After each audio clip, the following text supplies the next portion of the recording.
Welcome to the Was It Good Though podcast. We'll be bringing raw and unfiltered energy for each movie and TV show that we will be reviewing. Just think of it as turning your movie group chat into a podcast. I am one of your hosts. My name is Jazz. I am Jason. And man, per usual, I got some house rules I want to run through with you. So let's get started. One, we will be spoiling this review. So if you haven't seen it, you haven't watched it, please stop, go check it out, and then come listen to this review. Number two, please like, share, subscribe.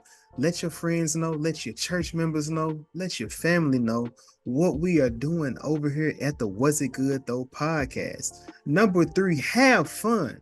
We just kicking shit, having fun with my friends. That's what we do. And last but not least, this is not a kid-friendly podcast. So if you're watching with your kids, that's something on you that has nothing to do with us.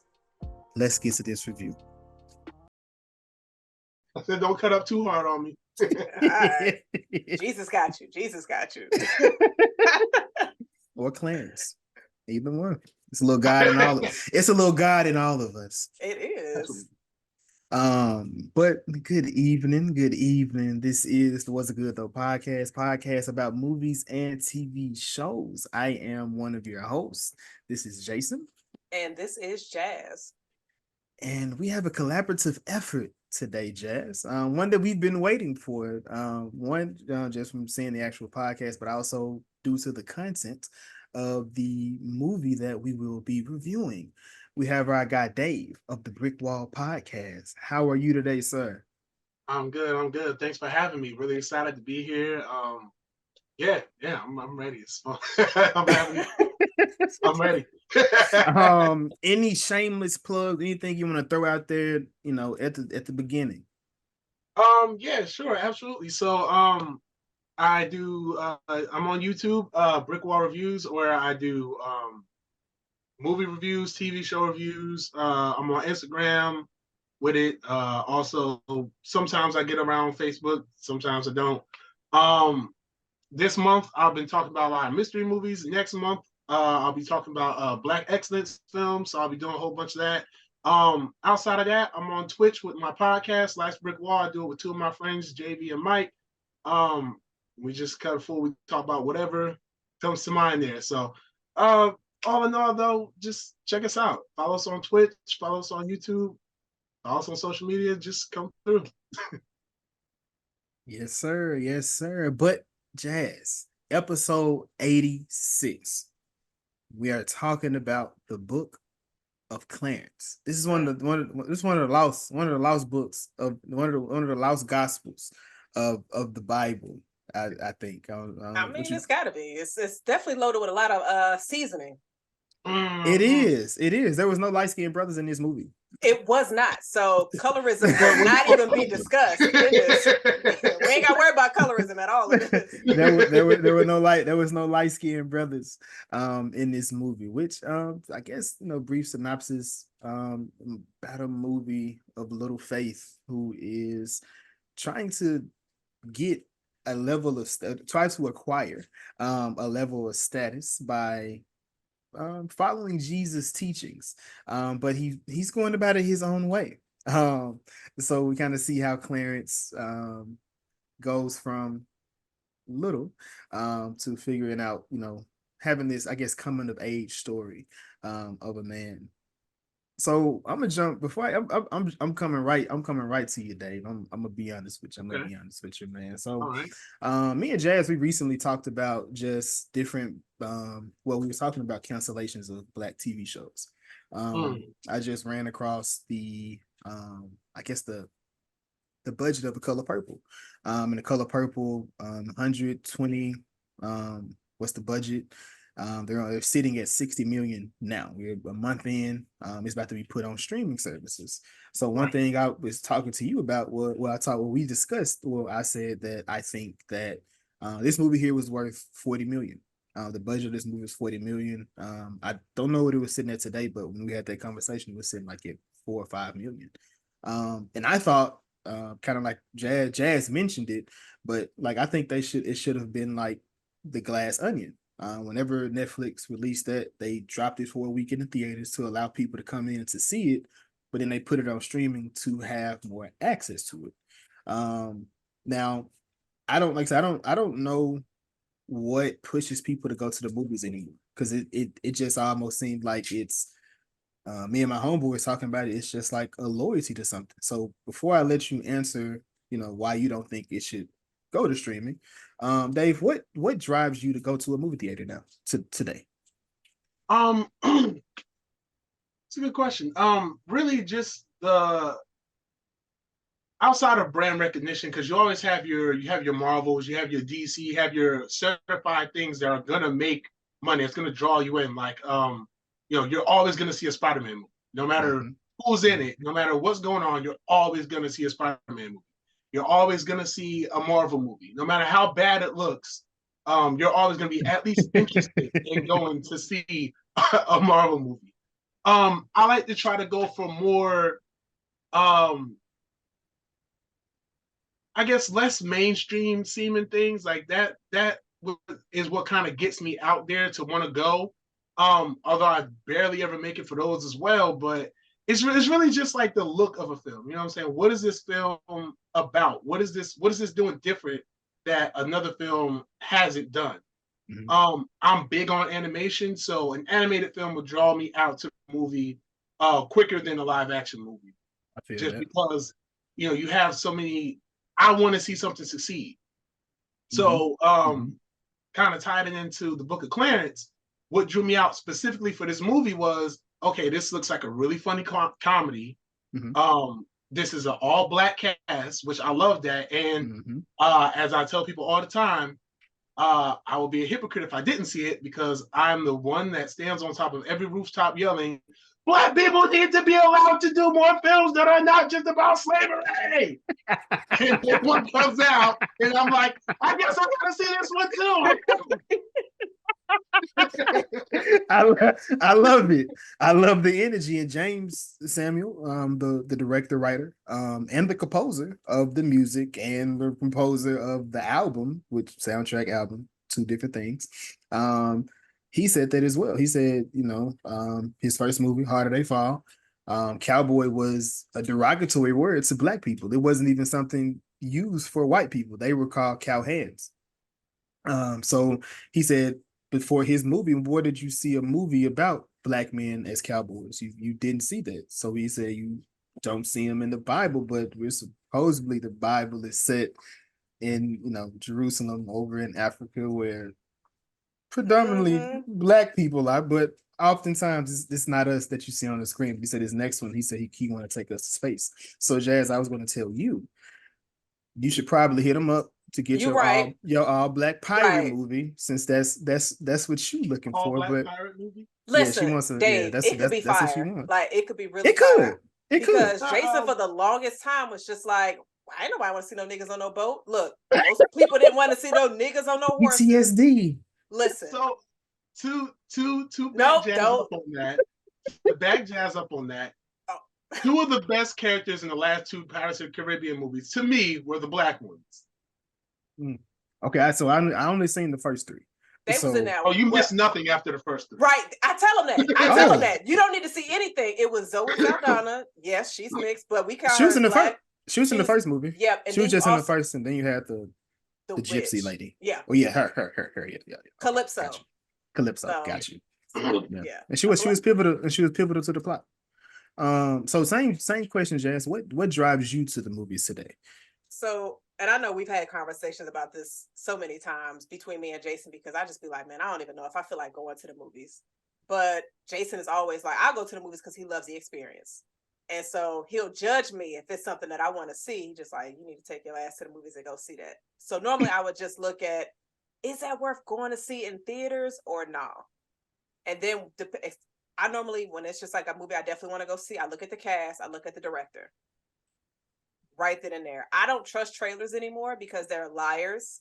So I try not to let that lead the way for me. But certain actors, if they're in movies, I'm like, oh yeah, that's going to be fire.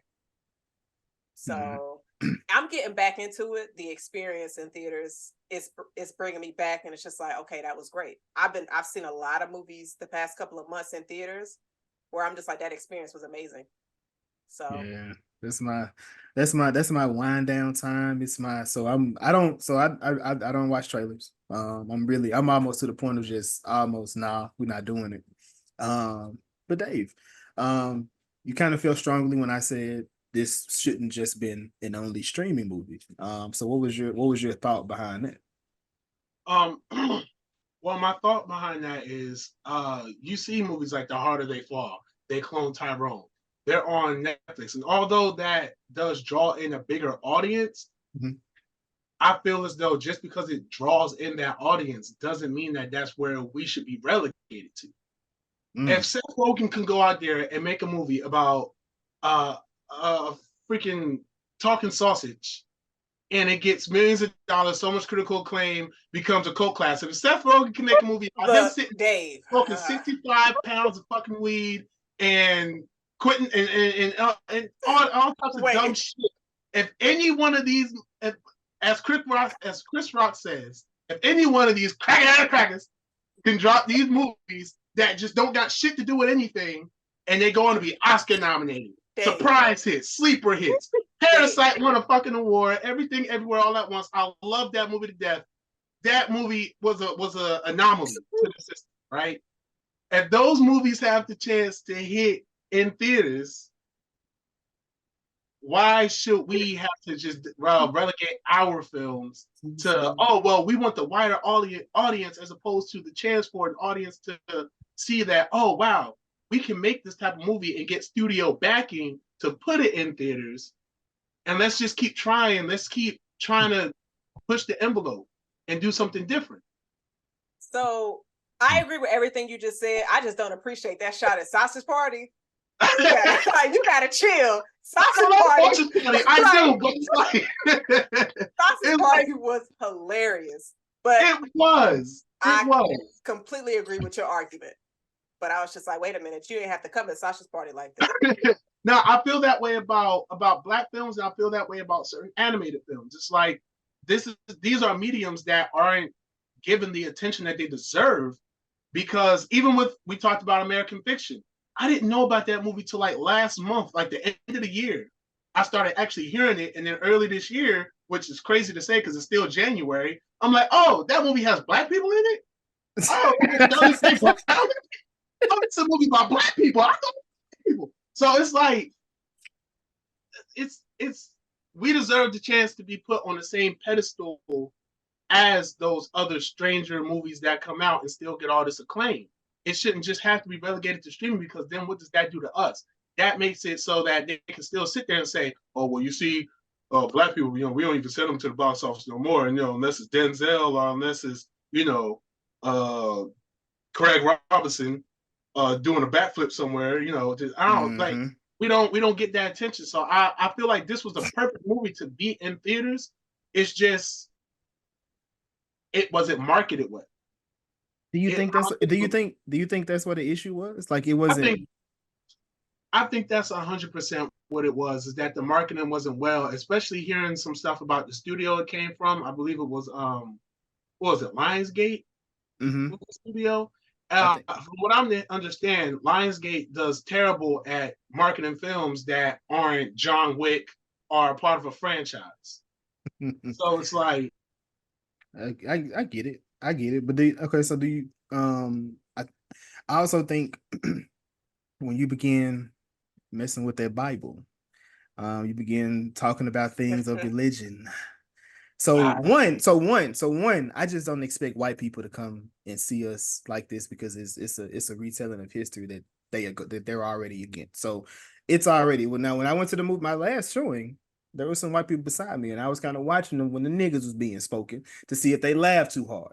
But I do think that we, Black people, general, this is, not saying y'all, but like general consensus, typically when you begin to what they feel, what most people feel as if, you being blasphemous or making a mockery of what they believe in, they feel, it's going against something. But I'm glad that I was raised to have an open mind, because this movie wasn't that at all. Yes, there's jokes, there's things like that, but I feel like they did it in one of the most respectful ways. Oh, As far as how they told the story, being able to pull different things, or different stories from the Bible. It's like there some things are switched, some things are kind of flipped, like Mary being at the Last Supper. I mean, in the picture, she's not in there, but he told it the way he wanted to. Um, but that because it's just because of the relationship that she had with Jesus. But that I think that played a part in it as well. But like, because when I say I don't, but again, I think because we're movie watchers, like literally movie watchers, have a review about doing stuff like that. I think this stuff comes to us, and like I said, I don't know if it's just because of who we follow and things like that. It's so different. So you benefit from seeing somebody like one of our podcasts that just drop a TikTok or an Instagram post or a tweet about a movie or something, like, damn, what is that? When did that even come out? Like, just seeing us being able to do that. So yeah. The thing about that is, though, which is frustrating, you have a lot of Black people that's just like, nah, Jesus was Black. But you got a movie that kind of reflects that. So why wouldn't you? It didn't kind of. It did. yeah, very much. I just the sensitive wording folks out there. But it's like you have that on in a movie theater. You have that. Somebody created that. And it's just like, to not go support it. It's just like, y'all be asking for stuff, but then once you're giving it, you don't even go support it. So nobody's going to give it to you. They're going to bring you some generic random shit like magical Negroes, like, which is getting backlash. Nobody asked for that. We just wanted a damn version of Lovecraft that didn't result with sexism, racism, or trauma. But they said, actually, let's make the niggas do what they can to please the white folks and give them a little bit of Harry Potter magic. So it's just like, Did you happen to see that interview with Justice Smith talking about the movie? I was scrolling on the timeline and I'm like, I'm not clicking the audio on that shit. I didn't see the audio either. I just read the quote and I said, good Lord have mercy, why? I watched some of it, just just hearing him, and he kind of speaking on that. And I don't, like I said, when it comes to stuff like that, man, I don't, like I said, I don't know. Like, certain stuff, it seems like they give a push. Anytime it's the Black person, as that, what is the magical Negro, which is the secondary person in the story to help push this white man or this white woman to the glory in the end of the story. Like that's what it's always the forefront of whatever it is. And you have something like this where, like I said, we ask for stuff like this. We want to see something different. We want these different stories, but then we get them. Unfortunately, we're not, promoting. I can't tell you what is good. I only can tell you my opinion on it. And when it comes, but like I said, I feel like something like this, when it goes to streaming, I feel like it'll definitely shoot up there. You'll see people, damn, why didn't I go see this in the movies? Right. But I also think people just don't like the movies no more due to the pandemic. Like, people just don't, like, you see, man, I can count on one hand how many times I've seen a full movie since, and that's Marvel as well. Like, Jason, since the pandemic, I can count on one hand how many times. Them the same people that was be packed at hookah lounges. So yeah, nah. Jazz, that's the whole. Nah. That's the but turning up versus sitting down and having to watch a movie is two different things. I think it's the prices too. The prices are definitely a little bit outrageous. They have increased, but yeah. Luckily, like, if it's somebody that, and I guess a lot of people can't commit to going to the movies at least twice or 3 times a month, because that might seem like a lot, but you have movie passes to where you can just pay right. that amount, and you can go to where that movie pass monthly amount that you're spending becomes worth it. But again, if you're not anybody that goes to the movies like that, you're not going to invest that. So, I mean, even as someone that thoroughly enjoys the theater-going experience, trailers and all, I'll watch every trailer I could watch. But even as someone who loves going to the theaters, I couldn't even find a reason to really justify paying that subscription fee myself, because I'm just like, with all the other stuff I got to pay for, life being as expensive as it is, I can't really see myself putting aside to try to put this extra money over here. But that never stopped me from going to several different screenings and seeing like every June release last year. So, I mean, that's dope. That's dope, man. But let's dive into this movie. So the introduction of the film, opening scene. We kind of see a beggar. He's talking to. I almost seem like he's talking to us as this movie begins. He's asking for some change, and we kind of see who Clarence is, or what we have an idea of what we think Clarence is. Well, actually, before we even get to that, it's the crucifixion. They show us the actual crucifixion where it kind of pans to what kind of seems as if it's Jesus, then it kind of pans to Clarence. Then it comes to the actual beggar asking for the change. So Dave, what did you think of Clarence early on in this film? Early on, it was a little difficult for me to get like a full read on him as a character, because I saw him as somebody who wasn't trying to be mischievous, for lack of a better term. He wasn't trying to be a troublemaker, but at the same time, he was exactly that. So I was like, okay, well, what side of the fence is he really on? But as it just kind of like as it dove within like that first I say about 15, 20 minutes, I kind of got to notice that, he was more so just doing everything he had to do for a reason. He's determined, he's compassionate, he's not what you think he would be from watching the trailers or from even the kart race. You would think he was a completely different person, but you kind of, I found him pretty much very relatable. In the sense that he's just trying to do the right thing. I And agree. so that's the moment, and I'm pretty sure we'll talk about this later, but that's the moment where the movie actually really turned it completely around for me, when I realized that Clarence was, more than just what I thought he was going to be throughout the movie, like a con man or something. Like that. He had more more of that empathetic side. Got you. His character is very complicated. I feel like people are complicated. Like for the true human experience. You have some people that can just be, I guess, a good person. Some people just bad, but I think people that's more along the middle become more relatable. And James said that if Lakeith didn't do the role, he wasn't going to make this movie. So that the movie was kind of centered around Lakeith. Jazz. Not can't say Clarence. Who is your favorite character in this movie? I wasn't gonna say Clarence anyway. I was gonna say Elijah. I loved Elijah's character. He was like in every shot. He kind of stole the scene, or he at least stole half of them. Because if you look at any kind of situation Clarence was in, you see Elijah in the back making a wild facial expression. He was reacting when Clarence was getting his baptism. He was like, all right, I get that. Yeah. And the thing that what he said was, you can get to heaven and then you just take your ass right back to hell. So you realize what you could have had. And here go Elijah. Yeah, I get that. He's like, all right, you done washing them, right? Nah. So like Elijah, hilarious. I absolutely love what RJ Siler. Thanks, Jason. My bad. You know how I feel about my man. Rap you know how I feel about my man. RJ was the lightest brother in the film. He gotta hold him. Dave, what about you? Who is your favorite character that isn't Clarence? I like Barabbas. Barabbas, and I like Barabbas. I also like Benedict Cumberbatch's surprise character in that movie. Man, when I heard the voice, I knew it was him, but when I first seen him, I'm like, man, that ain't him. Until we got to the end. Yeah, that had me rolling. When he got cleaned up and everything, did y'all think so y'all had him walk around in blackface this whole movie?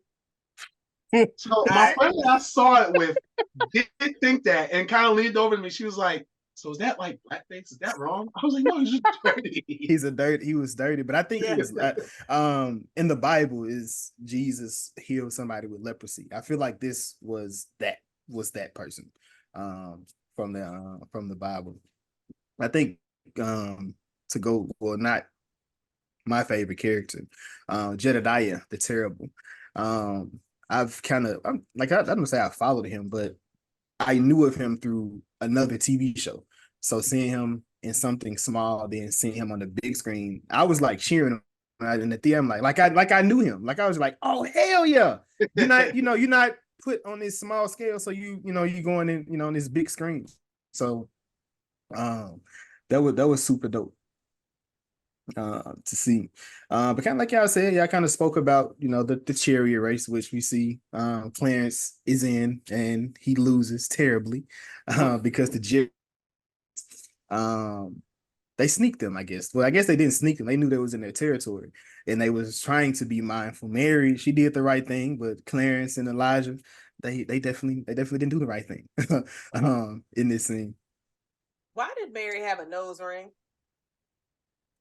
Anybody Because you think can't that? tell Anna Taylor to take her nose ring. Are you kidding me? Like, I That said, nose ring is contractually obligated. yo, I was like, yo, this is wild. Well, I was like, okay. Why she can't? They can't have No, one. she can. But that question popped in my head on my first watch. I said, why she got a nose ring? I was like, I know that motherfuckers ain't had no nose ring back in the day, and it was a hoop. It could have, man, because it could have been, especially with the Jason, hieroglyphics and whatnot. Cleopatra, you don't think Cleopatra and them had they? Hell no. If And you they look over close, there, like, and they walking around like we looking for the suspect. Didn't look like you. Like, the hell is this? oh man, that part was funny. Did you catch that? He did pop up at the end. Yeah, yeah. When he popped up, that was even funny. When Clarence he said, "What the fuck is that?"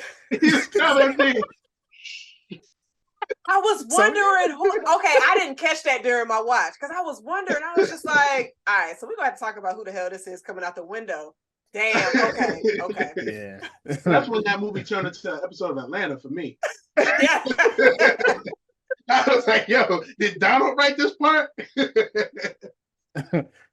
But so we kind of find out that, of course, the horse chariot and the money that Clarence was going to win in this race all belongs to Jedediah, which is also the brother of the man of the sister that he's in love with. So, I guess this is setting up, part of I guess the conflict that he's going to have to figure out within the actual story. And then we get kind of acquainted with the 12 disciples. They pull up. They pull up like they in a step show, a Greek show. They all pull up, and then Jesus kind of rolls up in the back, and you just kind of see. And then you kind of see, Clarence. He just like, man, I need that. I need that, which I felt like it was, the status, the power, which it kind of was like I felt like it was a parallel to some people that go into ministry. But like I don't want to take shots at nobody, but I do feel like it kind of went along the lines of that. Jazz, what did you think of that, the way Clarence went about that? I mean, he also wanted protection. So yeah, okay. I mean, he was about to die. He had like less than 30 days. But nah, that was Jason was about to stir some pots just now, because I'm sitting here like, it is some people that put themselves in those church type of positions. Oh, there's a lot of pots to be stirred. Yeah. I mean, it's for the status. I mean, it is because you talking to the right folks, you can get in the right parties and all that other kind of stuff. But it's just because ain't nobody gonna challenge you. Well, normally folks don't challenge them because it's like, oh, the Lord on my side, and they use that as their shield. And some folks just be like, they're not gonna challenge nobody that's like, oh, the Lord sent them here. But then you see like reports online of like, oh, this pastor stole all his congregation money and said the Lord made him do it. Like, I need to stop putting stuff on the Lord name, because he's looking down like, I ain't had shit to do with that. That ain't me. But and I guess within this Clarence, he kind of pulls up on them. And then we find out that he has a brother, Thomas, which it would in the Bible they say he has a twin, but they don't say what type of twin, if it's a girl or a boy, and that's kind of where the story was conceived from. They just made a story based on what that is. But Dave, so we get, is like I said, so we talk about how complicated Clarence was, but Thomas is more deeply complicated to me, considering the the type of status that he has, the type of moves that he's making, but we find out what he's really like. So what did you think about this brother? I want to say, I don't know if it's robbery, jealousy. What did you think about the relationship between Thomas and Clarence? I thought that was the perfect analogy, or the perfect perfect analogy for how it is in the church, period. You got, somebody that's on the outside, not doing as well, not going to church, not believing in God and everything. You got that one that's in the church, all up under the pastor, all up under the deacon board, all up on this, all the, charity, acting like they're holier than thou. But you have somebody like Clarence who's just like, look, I don't believe, but you saying you better than me, but look what you did. You left our family. You left everything behind, and then you're trying to say that you're better than me, but I'm the one out here really going through life, really trying to make stuff happen. And so I thought that was one of the best parts of the movie, honestly. Like, that was the part where I really felt the most emotion in there, because there many times I was mad at the brother. I was like, yo, come on, man, you gotta stop. Like, hold your brother down, for God's sake. Like, something. Like, you're being a prick right now. Like, and that's why, just as a Christian myself, and I talk to a lot of people who don't go to church anymore, who don't involve themselves with religion for that exact reason. You know what I'm saying? Because you got somebody that always thinks they are better than you because they're rolling with the holy steppers. You know what I'm saying? They got the Jesus jacket on, and like, what's the one brother with the chains rolling around his hand like? Oh, Judas. Judas. Yeah, Judas. They out there rolling with a Judas, don't even know it. So yeah, I thought that was one of the most important parts of the movie right there. Just to have that parallel, just to look at it and say, well, this is shining the reflection back at us as as people, not even just as religious people, just people in general. I agree. So I love that. I love it. What about you, Jazz? About the relationship between Thomas and Clarence. I said Terrence. I'm like, who is Terrence? I didn't get that name is not in my notes. The sequel, the Book of Clarence.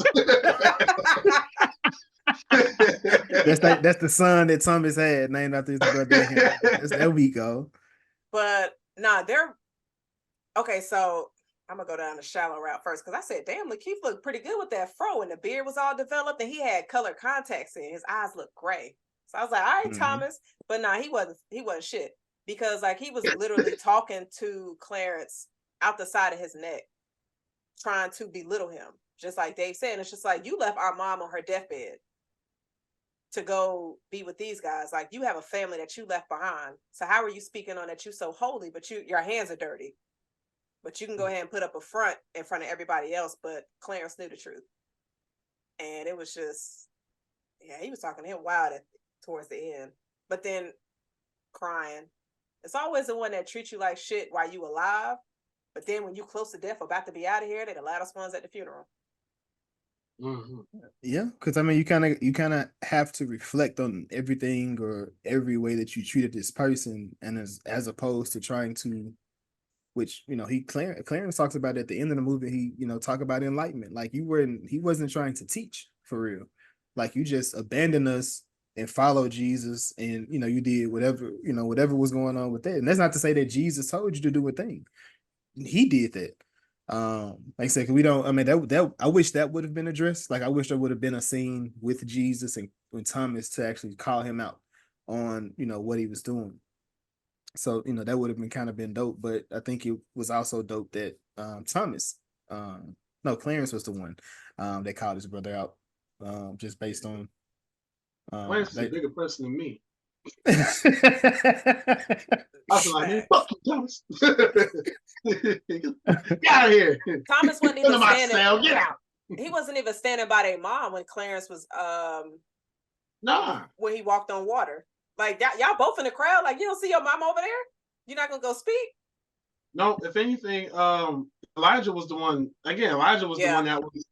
And I like, that's the one line I did like so much, and it put in so much it really enlightened me to their relationship, Clarence and Elijah. And he was like, yeah, that may be your family, but that's not your brother. I'm your brother. Like, Yeah. I was like, Yeah. okay, love to see it. Like, Nah, it's true because he called Clarence his brother the entire movie. He rarely said his entire time. name until at the end when Clarence he had got crucified, and he was just like, I haven't heard you say my name in so long. And so, like, you see the connection of the brotherhood that they had because Elijah was riding with Clarence the whole time, even when Elijah saw what Jesus did. And you're right. And I'm glad they didn't have that third act fallout that so many movies do.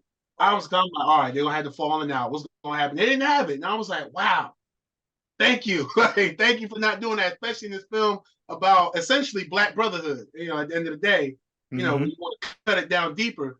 I'm like, yes, thank you for not doing that. There was also some white people in my showing as well. So I was like, hey, yeah, white people. Jason, what do you think about their relationship? I mean, I think I pretty much said everything that you can on that. I do think, like I said, it was a perfect reflection, kind of like what Dave said on the church. Like, I personally, I've never been hurt by the church. I know a lot of people, like, I see that now as an adult. A lot of people were hurt by the church, or they were brought up just different things. So that's not my experience. But I do know how people think, you know, because they do go to church, they're seemingly a better person. But it's just like, all right, cool, you go to church, but you still do all the same shit we do in the regular world. That doesn't, like, what makes you. And I think Jesus spoke on that when, you know, he called out Jezebel in the story on here, because it's just like, hey man, like we like you can't, he who cast the first stone, like you can't. So I need people to really just think about that when they're in this glass house throwing stones. Like, you gotta, like, nobody's perfect. And if we as a people did a better job in teaching or enlightening, a lot of things would be a lot better. Like I said, you can't teach everybody. But in certain instances, we so quick to tear a person down for what they don't know, what they don't believe, and different things. Like, why didn't you just teach them? Like, you do that with a kid. Well, it's no different than another person. Everybody didn't have the same upbringing. Everybody don't have the same teaching. And this goes with any relationship, platonic, what's the other word? What's just a girlfriend, boyfriend? Like, what is that? Romantic relationship. I'm like, Jason, I'm single, my nigga. I don't know where you're going with it. I don't want to sound stupid right now. Right, I'm like, he'll get it. He'll get there. I got faith in you, my brother. Jesus got you. He was gonna get you there. So, or paternal relationship, any of these, like, you know, what they say, each one teach one. Like, I'm always in the thing of being able to show somebody something. I'm always in a position to be taught something. I don't know it all. I hope you don't know it all. I hope that we can grow and we can learn and we can do these different things. So, yeah.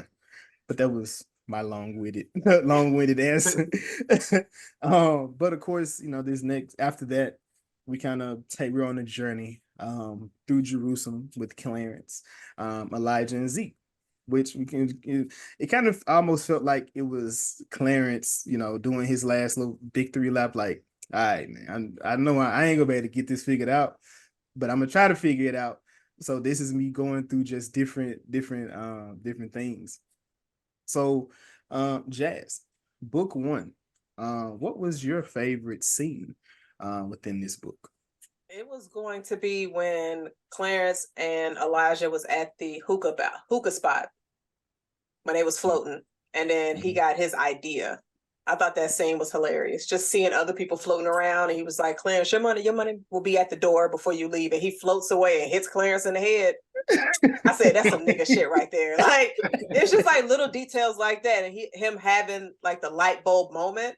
Like, this entire exchange, I absolutely loved it. So for book one, this is my favorite scene. That was a very inventive scene too. Right. I like that a lot because I was like, wow, and that's one of the reasons why I'm like, this is a theatrical thing for me, because it's like this is so different. You know, like they're all just floating, and everyone sees them floating. It was just a thing, and so I love that. That's a great scene to pick. Yeah, that's a great one. What about you, Dave? What was your favorite scene of book one? So I do believe this was in book 1. The baptism. It was John the Baptist was in Okay. book 1. Oh Yeah. my God. I was screaming every time I see it. I scream. that was what did it for me. He said it was because it was my favorite scene for 2 reasons. Mhm. One, it was absolutely hilarious because he did not have to get smacked like He did. He needed. He needed that. He needed he it. got smacked and drowned. Let him up. Let him up. I'll smack you too. I was like, oh my God. But it was, the comedic timing of that scene was just perfect. That was perfect comedy in that scene. And also that again made me think about, wow, this is what it's like for people who, they try to be in the church and they try to be with religion, and the prayer that's said to them is so goddamn petty that it's like, well, what the hell am I going to believe this for? He said, let him come to heaven so he can only see what he's missing and send him back up to heaven. How many people got that prayer in their life, huh? I was listening to Tank podcast, and he said when he began doing music, because he didn't begin listening to secular music until, doing secular music. He was like grown. He said he went to the church, that was going to send him on his way, and the man said, "I just want you to know, I hope you fail. And I want you to, so when you do, you're going to come back in this church and you're going to, confess back to God that what you was doing was wrong." And he said after that, he just didn't know how to feel about church no more. Like he said, he didn't turn away, but that was a hard moment for him. And like I said, I've never been like that. And maybe because I wasn't in church as deep like that. I don't know. But the experience with it, like I hear these stories and it's just like, damn, that's disheartening. And I get why people, sometimes they take jabs at the different thing. Like I said, I don't feel the way because that's your experience. I can't take your truth away. I can't take your experience away. I feel differently about that. I'm not here to try to show you differently. I'm not going to try to make you feel how I feel about something. I'm going to listen to you and I can just tell you how I feel about it. And that's that. Right. And that's what it should all, at the end of the day, be about. You know what I'm saying? Just the love and compassion. But, people end up like John the Baptist and taking it several thousand steps too damn far. Like, I said, what kind of thing?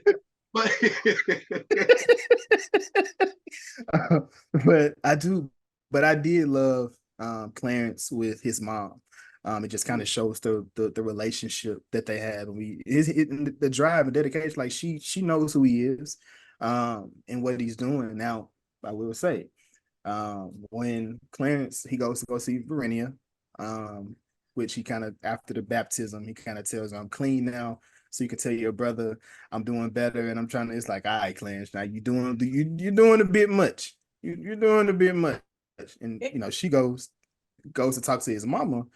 Did this mama just tell her to settle for her drug dealer son? The child. She did. She did. She was like, he is okay. Just get ready to jump when he jumps. Like, no, wait, no. The quote his mother said, replace worry with acceptance. Take my son as he is. Now, I'm not listening to no bullshit like that, but in this day and age, in their day and age, she was just like, he's an eagle, but he thinks he's a worm. Because I guess it's one of them situations where it's like, I see potential in them, but they ain't got their shit together. And his mama was like, girl, that potential gonna come out. He just got to get his shit together. Y'all gotta be patient for us, Yeah, nah. And his mama was wilding. She smoked up all his drugs. You can't trust nothing she was saying. But Verenia wasn't off base with it, because she said she didn't really care about that. She just wanted to see him growing in that moment. But Clarence was doing that hustle and bustle before he figured out. Well, I guess before he figured out anything. And Jazz, like you said, your favorite scene. Clarence comes up with he gonna become the 13th apostle. I mean, look, depending on what you're smoking on, you can get a bunch of great ideas. You just gotta let them flow as you floating in the air. So I mean, I definitely enjoyed that. But since y'all both saw The Harder They Fall, since the same creator did this, did y'all peep the blue woman? The Avatar lady. I call her Avatar lady in my notes. So yeah. It was a blue lady. She's the Avatar lady. She was the blue lady when they went to go see Jebediah. Oh, okay. Because like she was just randomly. Yeah. When Zazi's character went to go see Idris' character, she went into the saloon and you had a blue lady just dancing around. So I saw her, I said, okay, so that's just gonna be his thing. You got Quentin Tarantino saying nigga, putting feet in his mouth, and then James is like, blue lady. James, I don't know if he don't like Tarantino, but he has a problem with Tarantino. He was like, they called him out for killing a horse. He was like, nigga, it's a fake horse. You let Tarantino behead niggas in every one of his movies, and he can say a nigga 200 times. But me shooting a horse it's a problem. He's like, man, I'm gonna fuck this fake horse up. It's okay. So give me one. That's crazy to me. But I mean, I'd have done the same thing. Yeah, nah, easily.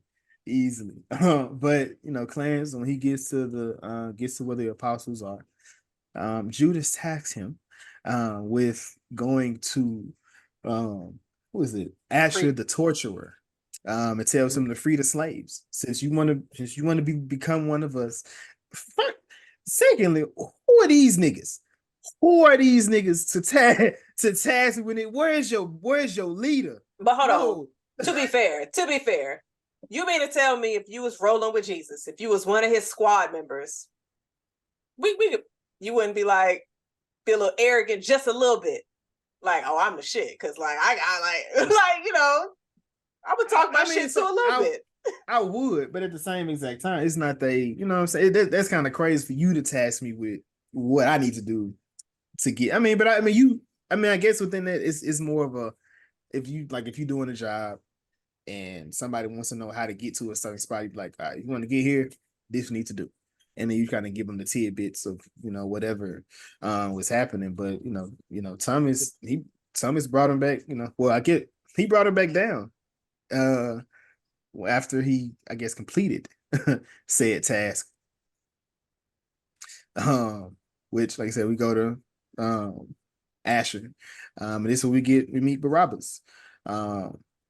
Barabbas, he's one of the most feared. He said he's Barabbas the immortal, which Clarence held his own. He, like I said, he from the streets, so that was kind of dope. What, you don't think that was real? Come on now. Hell no, I was watching that. I said, all right, Clarence. Like, he was taking them hits like crazy as hell. I definitely don't think that was Lakeith in there. Because he had the whole mask on, so I'm sure that was like a stunt double. No, that was definitely a stunt double. Oh yeah, no, it was a stunt double doing that. I thought that was like a dream sequence of sorts. Right. Because he got hit real hard. I was like, because it's kind of out of nowhere. Like, he got all these skills. And he got back up like fast. Like, I didn't see a cut, a bruise, or nothing. We had the helmet on, so when he took the helmet off, he was good.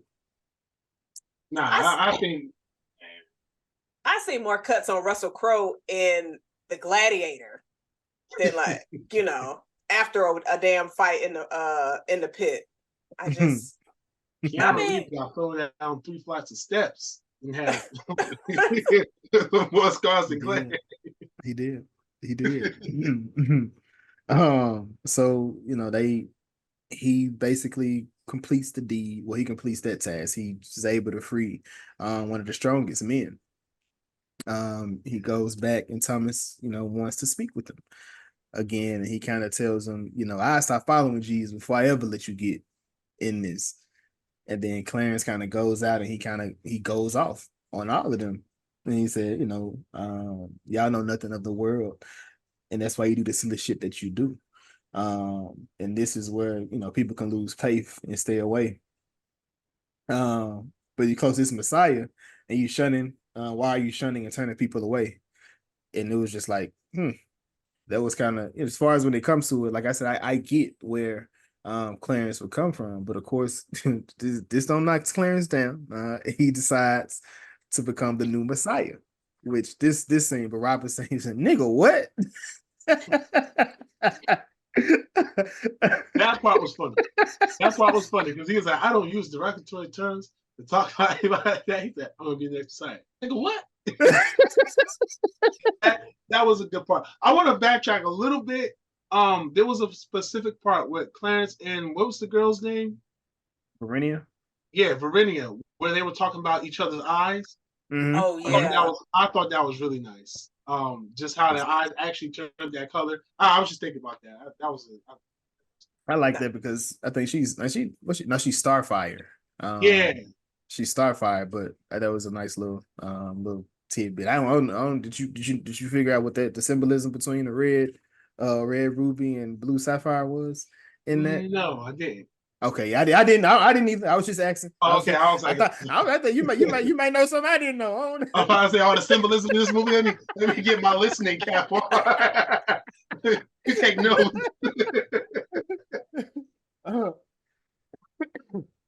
So Clarence decides that he's gonna be the new Messiah. So whenever you want to get a new job, Jazz, I just mentioned, you gotta go to the source. You gotta go to the source. You gotta do your research.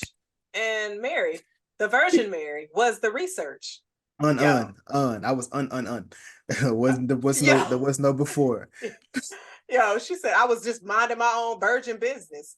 Yeah. Oh, virgin business. This exchange was wild because Clarence was sitting there like, so that's the story you're gonna go with? Because you think about that story and then he looked at John like, and you believe that? No, John didn't believe it first, but then he did believe. which is funny because considering, like I told you, Jess, I was at Bible study, whatever, last night, and that's the story that they was teaching. Matthew chapter 1. It was a damn chapter. Let me say that. So then you, like you said, John, not John, but Joseph, he didn't want to publicly, shame her. Right. So he was going to divorce her in private. But like I said, like she said, the angel came to him and told him, like, nah, man, that's the nigga upstairs, baby. Let that rock. Y'all remember that TikTok video where the girl is she's Joseph and Mary. It's like the light-skinned chick. I have to send it to you. Daddy. Yeah, I gotta send that. I gotta see it. It's a Jamaican, or a lady doing a Jamaican accent of him finding out that she's pregnant with the baby. Hilarious. So hold on, let me see. So after this, the team that he was like, nah, fuck this. Clearly, these ain't the they don't want to tell me the tricks. I'm gonna have to figure out my own tricks to get to, do my own tricks. And this is when we first find out that the Romans are looking for the Messiah. So Dave, I'm gonna come to you with this one. Did you see any parallels with how the Romans were treating the people of Jerusalem in today? It will be hard not to see the parallels in that. Because I'm not gonna say it was heavy-handed, but it was very obvious. It doesn't take a lot to see it, and I thought it was done very well. I thought that the way they portrayed that dynamic there, and just as it relates to our modern times, I thought that I didn't think it was too heavy-handed. It was just the right amount of this is what happens in our world now, and who's to say that this didn't happen back then? And it was at that moment that I realized everybody we saw in that movie up to that point was Black. And it was that's the point I realized, like, oh, wait a second. So I thought it was really good.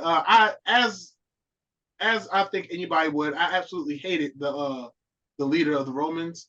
I thought he was a good character, but I also hated the character as well, because, and I think, that's a good character. That's a good character when you hate them. Yeah, they're doing their job. Absolutely. And I can say about all the Romans, really, like they were a bunch of ass wipes, but they did that shit. It was funny. It was funny, but it was also like, fuck you. Yeah. And when that young one got smacked in the face, I said, "That's what your bitch ass get." Oh yeah. Yeah. And then when they thought they got I'm getting ahead, but when they got him, he got back up. I was like, yeah, that's right. Get his ass. They didn't seem too shocked either. They just said, "Oh, all right. But so, what, Messiah? Like, yo, he was dead like 5 minutes ago, but okay. When in Rome." literally. Right. So, after this is when Clarence begins his gospel. He kept on like nailing knowledge is stronger than belief. Jazz, what did that mean to you? I mean, it's kind of funny because you had the tree of knowledge. Eve was like, "Yo, Adam, fight some of this." Boom. Then they realized we shouldn't be walking around naked. Because it's just like, if you have knowledge, it pretty much challenges any kind of belief that somebody taught you, which is a real thing. So if you have knowledge in one bag and then faith in the other, can they coexist? Or is it just like you have to pick a side? So it's I kind of saw what he was saying, but then it's just like, you can't walk by faith if it's knowledge there. But I'm also have like certain belief in things. Like I of course have faith, walk by faith and all of that kind of stuff and hope. But some knowledge sometimes just like, well, we haven't seen this, so how can we know that it's true? Like Clarence, maybe you haven't seen it. Why are you pointing your finger? So it's like, maybe you haven't seen agreeing. I mean, I don't know. Your face was like, yeah. I was just like, wait a minute, bro. It was like, amen, amen. I wasn't sure.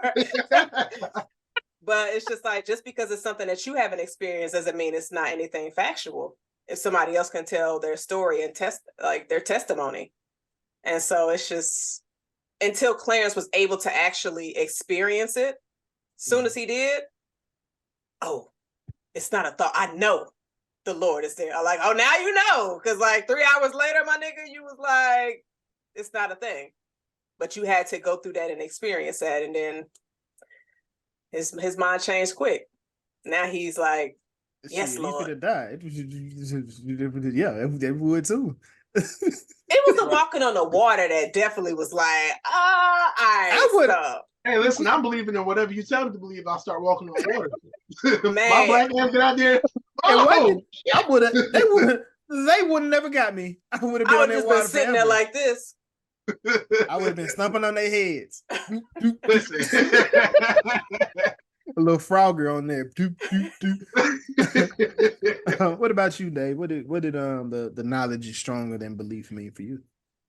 I think that for me it means that if you know, like you can educate yourself on anything that you want to know about, right? And I think they kind of said something to this effect in the movie.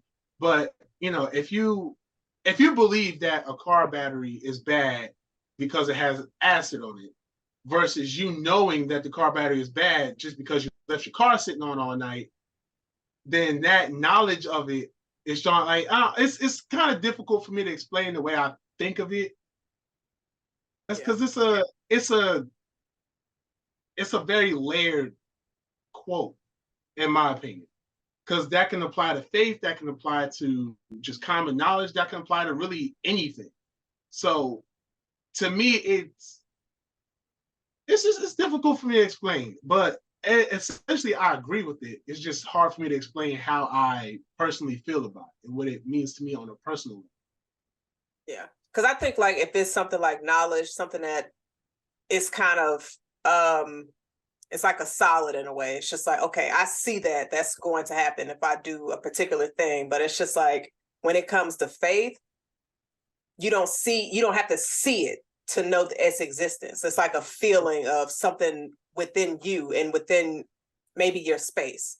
Because sometimes you can just assess a situation. You don't know what's going to happen, but you just like assess it as like, yeah, nah, I'm getting a bad feeling about this. Like, this gonna turn out bad without having any kind of reasoning to feel that way. And so that's kind of how I can try to explain like faith and hope without going too deep into it or losing anybody or losing myself. But I know the Lord is gonna bring me back where I need to be. Can I get an amen from the church? Amen. You on the organ. But of course, you know, this Clarence gospel is a hit. It's growing. You know, you got a lot of people congregating, but it's making too much noise. Now he got Jedediah in the crowd. He can't see him.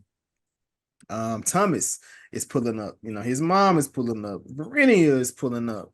And this is like the first time he truly challenges Thomas at this moment, because he kind of tells him, you know, what type of man tell you to, you know, turn your back on family and allow kids to die on the streets? Like if he can do work all these different things, you know, why isn't he fixing, or why isn't he correcting all these different things? Dave, what did you think about this conversation between the brothers? It's a conversation I hear a lot. Just like, you know, if there is a God, if there's a higher power, if there is a, you know, universal law and order, then why does it allow things to be so chaotic in the world? Why does it allow things to never go the way that it needs to be? Why do bad people get away with bad things and good people don't get away with anything? I think that's one of the more real parts of the movie for me. Yes. It's just because, again, that's what it is. That's how it is for a lot of people. That's how it is for a lot of people stepping into anything that you believe that you don't have a solid foundation of. It's like, well, you know what I'm saying? If this is this, if you're telling me that the sky is blue because of water, how come I can't swim in the sky? So yeah, that's about as much as before I start sitting on top of it.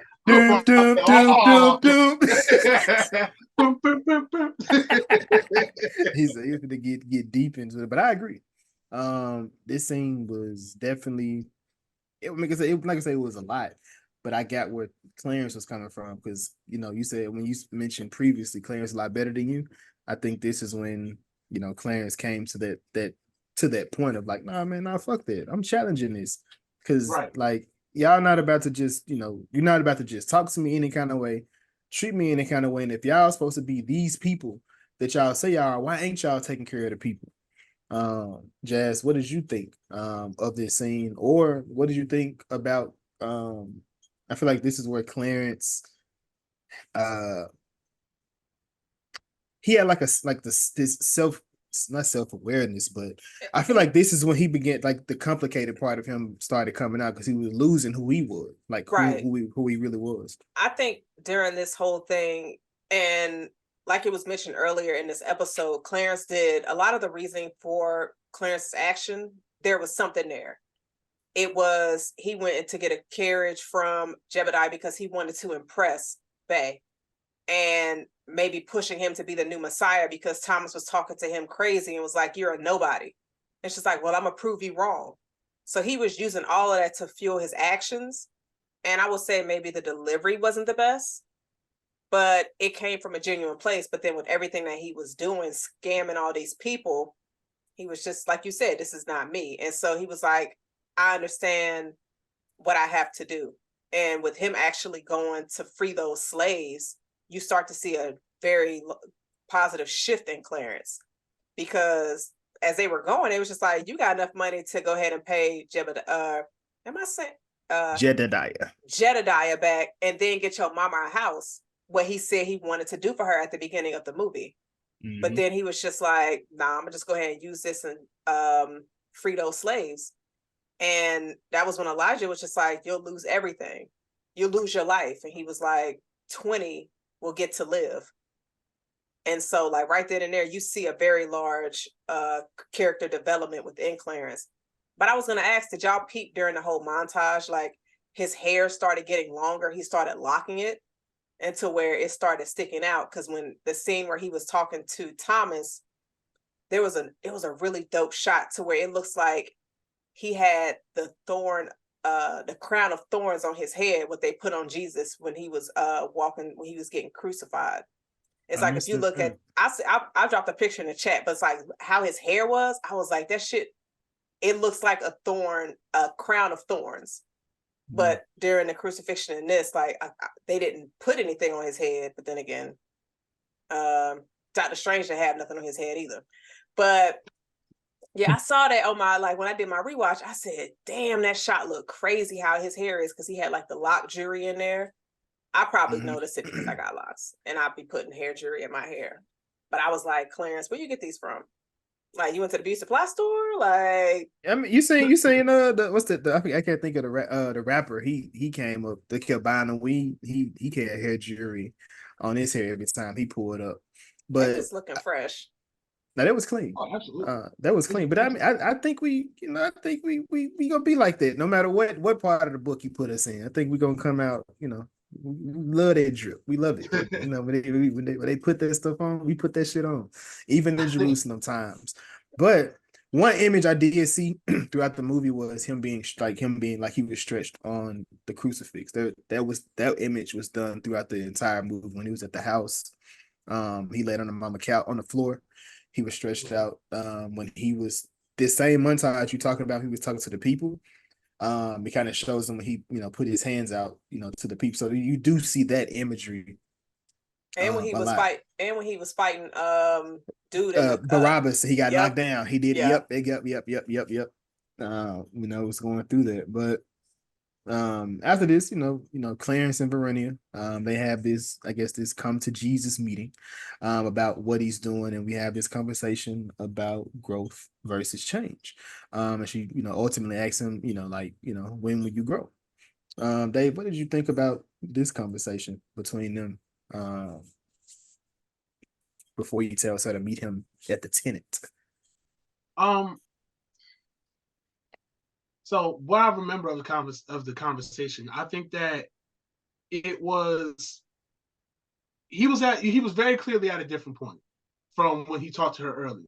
And I feel like he was trying to really convey to her that, hey, listen, I'm not the same Clarence you saw X amount of time ago. Like, I've changed. Like, yes, I know you probably heard about me doing all this stuff out there, but I'm doing it and I'm becoming a better person for it. So does this mean that we can actually be something together? Does this mean that we have a future together? Because now I am to your standard. You know what I'm saying? I've done the thing that you wanted me to do. Where I got a little jarred at was I was confused, and I kind of wish they would have touched on this a little bit more. Was she actually seeing somebody else?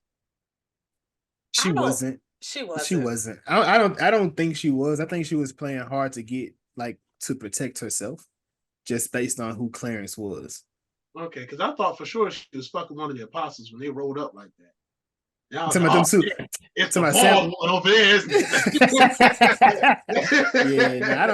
I don't think she was with nobody. She just didn't she didn't want to commit to him while he was still, I guess, in the streets, or the cobblestones, as he said earlier there. Yeah, I don't think so. She her brother not gonna let her marry him right now. Yeah, that's true. Yeah, that's true. Real quick, Jazz, you touched on that montage earlier. Mm-hmm.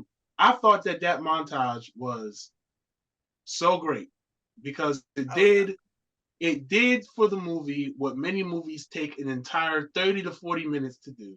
It did it in 3 minutes, which is showed him starting starting his run as the Messiah, him feeling guilty about it, him going through a change. It did that in 3 minutes, where most movies struggle to do it in 30 to 40 minutes. In the middle of a movie where you have so much momentum at the beginning, you have a stellar ending, but it's just that 30 to 40 minutes in the middle. It's just like, okay, we get it. You're becoming a you gotta keep writing interesting ways for us to see that. This one was just like, listen, pay attention. Like, you see, he's not happy. It was one part where he was looking in the mirror, he saw like the white Jesus image, if I'm not mistaken. I was trying to remember, like, I think I know a scene you're talking about where he was like trying to work on like his speech and everything. Yeah. I wasn't sure if it was white Jesus or it kind of looked like Thomas, but maybe not. It didn't, I didn't see his It locks wasn't sticking him. out.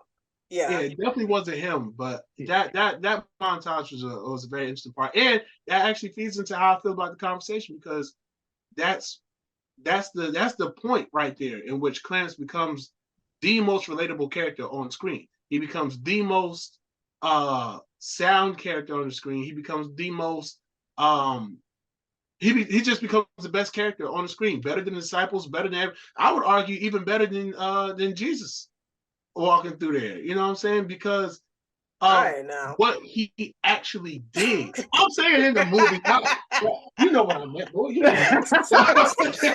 you know my heart, Lord. You know my heart. But yeah, so and that's and that's where, even with the conversation, you could see that you know what I'm saying, that his girl, she didn't want to believe it at first, and she couldn't believe it. She was afraid to commit to it, especially since y'all telling me she wasn't fucking one of the apostles. So she was definitely trying to definitely afraid to take that leap. Are you sure you changed? So yeah, that was interesting, and I'm pretty sure we're about to get to the dancing part. But I'll let you do for that. Yeah, I mean, yeah, we can definitely just go ahead right on to that, because in that scene, it was just Clarence telling her he loved her.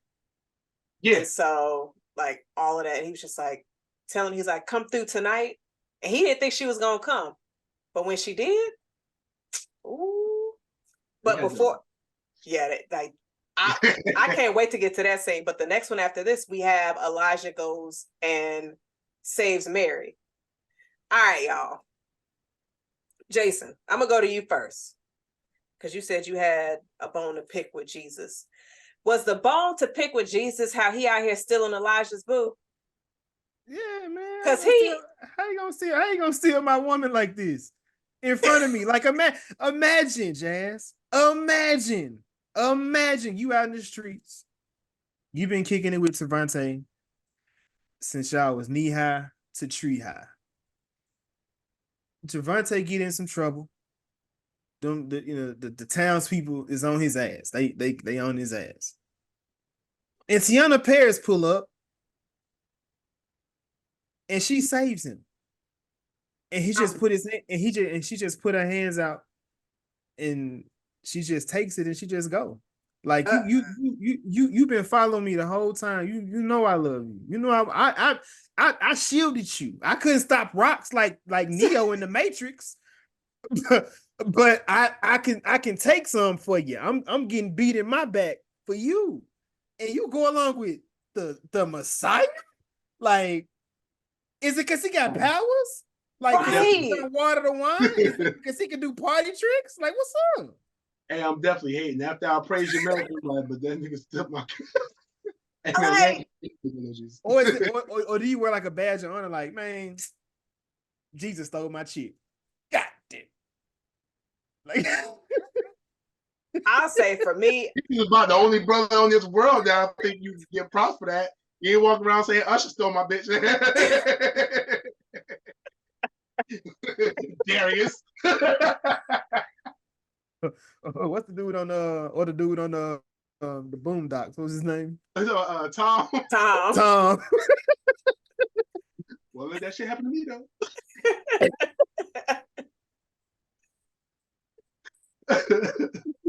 like Black Jesus did that so smooth. Like, I mean, damn. And then when he went to go tell his homeboys, they said, "Oh, if he took her, yeah, she's not gonna be the same." Like, what type of man is this? Game over, bro. She dressing different. I took the nose ring out. He cleaned her up. Right. Right, like she not in cornrows no more. He done took her hair all down now. So wait, are you telling me Jesus is Drake? Hell fuck no. That's the devil. Drake is the devil. No. I'm just saying he taking women, he cleaning them up. You would never know what they look like back in. If Jesus is Drake, Judas was Future. Judas. So in this next scene, you kind of see that, they getting this party going. Judas is in the back. He's snitching. Were y'all any conflicted with his character? Because he was kind of like saying the path that they were on wasn't the right path. And that's why he felt, what he was doing was right. Or was it just like, nah, fuck it. He turned the man's in. We not fucking with the complicated Judas story. I mean, listen, I've been hearing the story of Judas since I was a youngin'. So like, I already, once they said Judas, I was like, oh, that's Judas? Man, fuck that nigga Judas, man. When you hear it one way since you was a kid, it's always that way. But if there was a layer to him, would it have been a complicated story? Would it have been, because outside of that, what else did Judas do that was wrong? So go ahead. I'm gonna say, I knew he was Judas when I saw the actor. If anybody watched Top Boy, you know the actor. Yeah, I don't, I didn't. Yeah, but I heard he was. But the other guy from the other show, the movie we just watched, was from Top Boy too, huh? Yes, The Kitchen. Okay. I would say Judas. First off, you hating on Mary cooking. So how you hating on Jesus? Come on now, nah. Wait, Jazz. Wait. Because I don't, I'm very particular on people's food. I don't eat everybody's food. Is you telling Jesus Mary food not good in front of Jesus? Is the food not good? I might. Nah, you wilding. There's too much cinnamon in there or something. You lying. It's too much garlic. You're not gonna sit up there and say that in front of Jesus. Wait, so you tell him you gonna lie to Jesus is what you gonna do? No, I'm just not gonna answer the question. I'm be like, Lord, I don't think I have enough strength to even answer that. Well, as Jesus said, for there is nothing hidden that will not become manifest. Then don't ask me no questions when you know the answers in. Like, what are you doing? Don't ask no questions. No. I know, yes, Jesus. I better stop here. I better stop.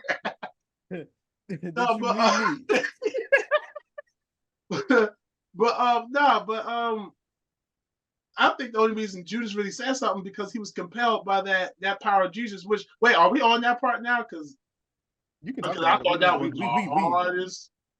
That was the hardest part of the movie right there. That part, that Last Supper, was everything about that was the hardest part of the movie. Because you served on the 3 tables, you got them frozen in time for the pose for the picture. Then you got the bread thing, which in my eyes, that should have been the part when they were rearranging the Bible to make it to read and distribute King James Version, New International Version, all that stuff. Somebody erased that part from the Bible because that makes so much more sense than Jesus sitting there, yeah. So when they're about to betray me, I mean, I guess, I don't know. He was like, whoever dips the bread is the one that's going to do it. And I thought that was cool. I thought that makes for a more compelling story in the Bible. I thought that. I'm sorry, like it's hell. Ooh, the gravy canceled out the garlic. Oh my God! Wait, but that don't mean I'm going to betray anybody. No, what got me is one of you Negroes is going to betray me. I got bust out. I was like, no way did he just stop and say that. One of you Negroes. I'm fed up. One of you Negroes. But Jazz, I know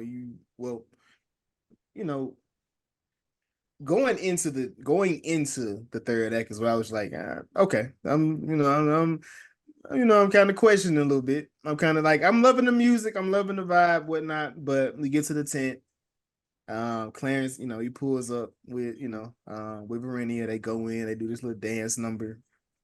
Like, I don't know. That was kind of, it was cool, but I don't know how. You I ain't don't like know.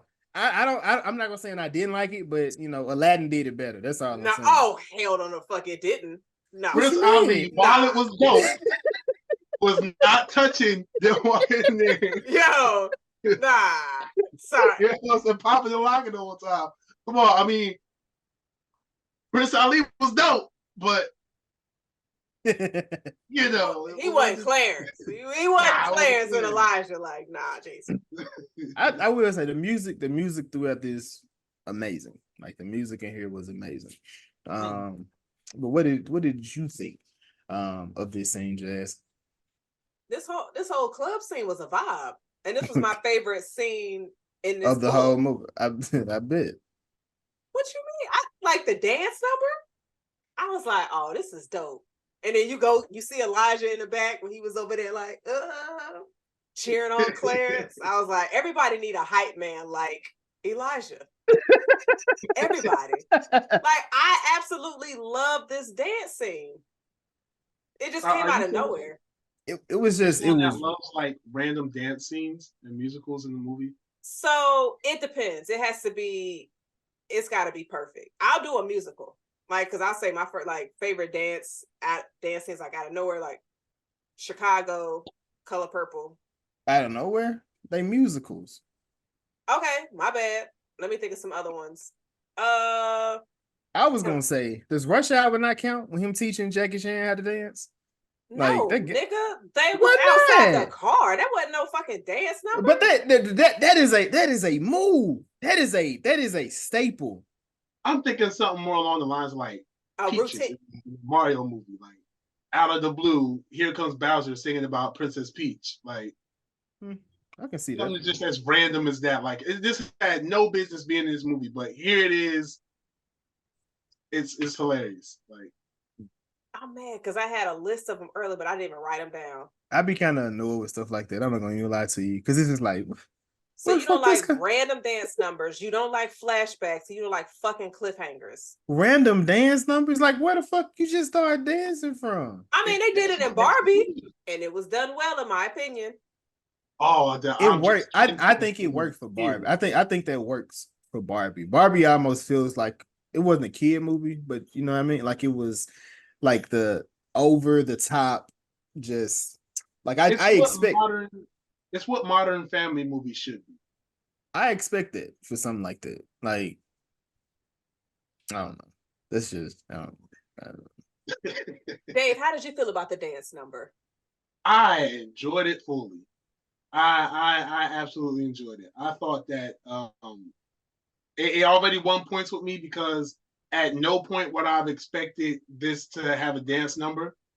So that scored automatic points with me for that. And the choreography was so well done.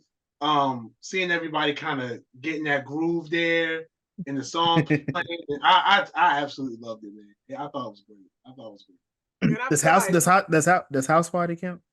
If it was a dance number, I would say yeah. But they had a party. They're not at a club though. Okay, yeah. So House Party because it's Kid and Play, I wouldn't count it because, like, you're getting at least one rap song in a movie called House Party starring Kid and Play. In my opinion. Jason, you saw the new House Party. Was there a dance number in that? Yeah. Yeah. Yeah, it was. Okay. I would count that. You know what I would count for the newer House Party? Because I thought that was an amazing movie. I know a lot of people don't think it's good. I thought it was great. I get it. I get it. I like the LeBron. I like the Odell Beckham scene, and I like the LeBron scene. But outside of that, I like the Illuminati scene. Yeah, that was wild too with Kid Cudi. Yes, because that is an example of a movie just doing what you would think it would do the entire time, and then taking the sharpest left, and just like, wait, what am I watching again? Yeah, I'm not mad at that. But Clarence, he finally kisses Verenia. And she runs. I'm like, where's she going? Like, maybe it's the the unwed scene. I don't know what he's finally gonna, he finally get him some. His mama said it, so it would have made sense for him to finally get some. Whatever he doing there by himself, being like, what would you be? Why are you loud by yourself? Like, um, Wait, Well, I thought she was actually, in the apostles because the way she ran out, then they pulled up, and then the bald one was the first one to come around. I was like, oh damn, man. yeah, I'm like, damn, y'all did y'all think she set him up?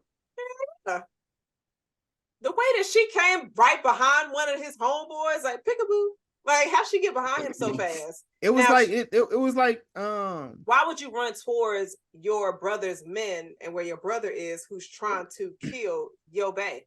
it was like I think Monica. It was like wrong. Monica on the wood with Stacy. No, she knew Stacey was gonna beat his ass because he grabbed her ass. That's not the same thing. She didn't run out of there because they kissed each other. Nah, it was consent in this, not in the wood. You tried it though, Jason. I think it was just wrong place, wrong time. Like, she just ran outside that. Oh, you guys are here, and here's Clint. Oh, I guess I gotta run over behind here now. Guess I picked the wrong day to run out on a kiss. Right. But of course, this is when Barabbas, he pulls up. He's fighting Samson. What was it? Samson and what's the other one? Goliath. Samson and Goliath. But same exact time, shit. Like you said, wrong place, wrong time. Now the Romans pull up in this situation, and they're here to arrest Clarence. But then this is when Yep. Keep going. It's certain, not every instance this Damn. works. Have you seen Game of Thrones? Yes. Are you familiar with Rickon running to John before he?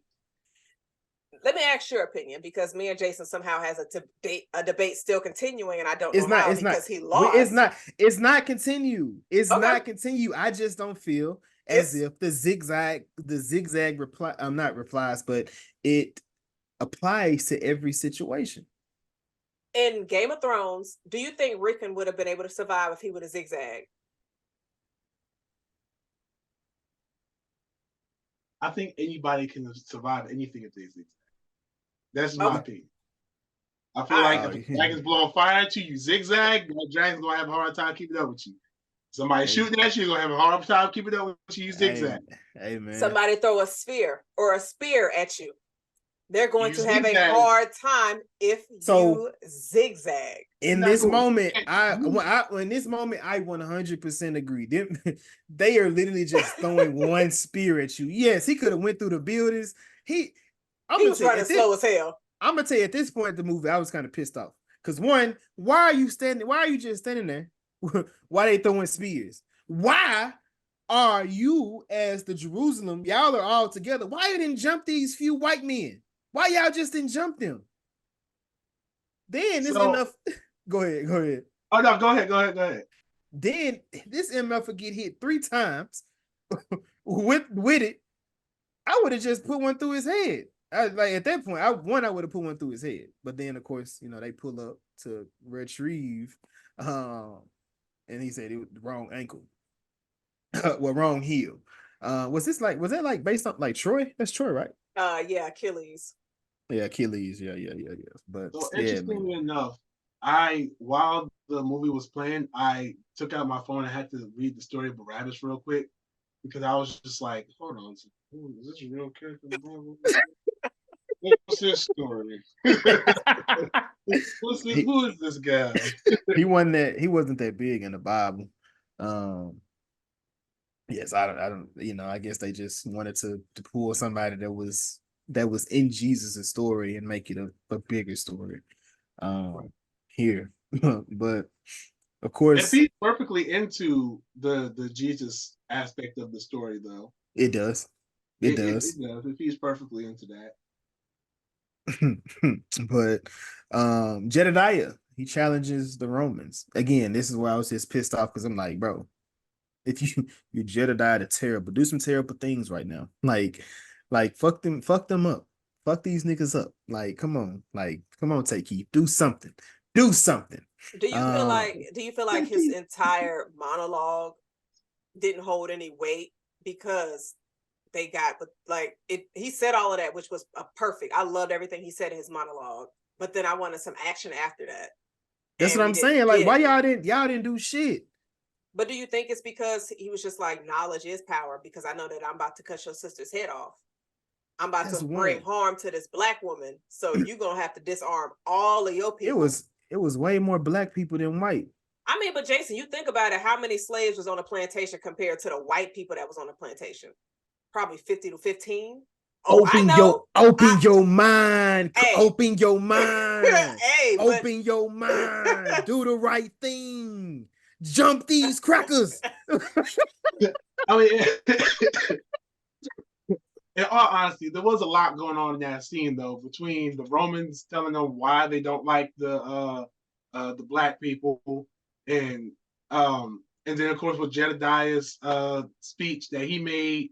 I mean, I guess between all that, all the rest of the crowd just got captivated by what was going on and forgot, like, hey, we can kind of beat these guys up right now. We can beat their ass like that. It was like I said, this is probably the weakest part of the movie to me. Like just putting it out there because, like you said, Jay, it kind of erased everything. Like you did, you made this big ass speech just to get punked because your sister could have died. So, I mean, I'm gonna be look.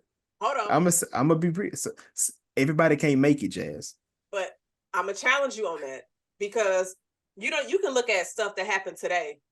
You got people pulling at their cell phones when you see cops doing fuck shit. And it's like 20 people around and it's like 2 or 3 cops.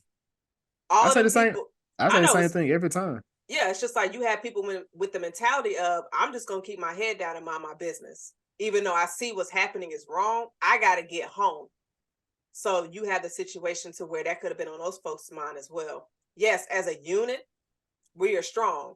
But Rome has a bunch of fucking soldiers. So it might be 15 or 20 there at that time. We're going to get back at the castle and they're going to bring reinforcements. And then people probably was like, I can't be having them coming to my house and shit and fuck up my new tapestry. Man, look here, bro. They were supposed to kill them and then run for their life. It's the fear of authority too, though. It's the fear of authority. Like, this is true. This person is ordained as the main force of whatever it is, right? Policeman, Roman guy with a sword. This is the person that can end my life or put me in jail, just like Jazz said, at any moment, right? Like, what am I gonna do right now? Like, I'll survive today, but tomorrow.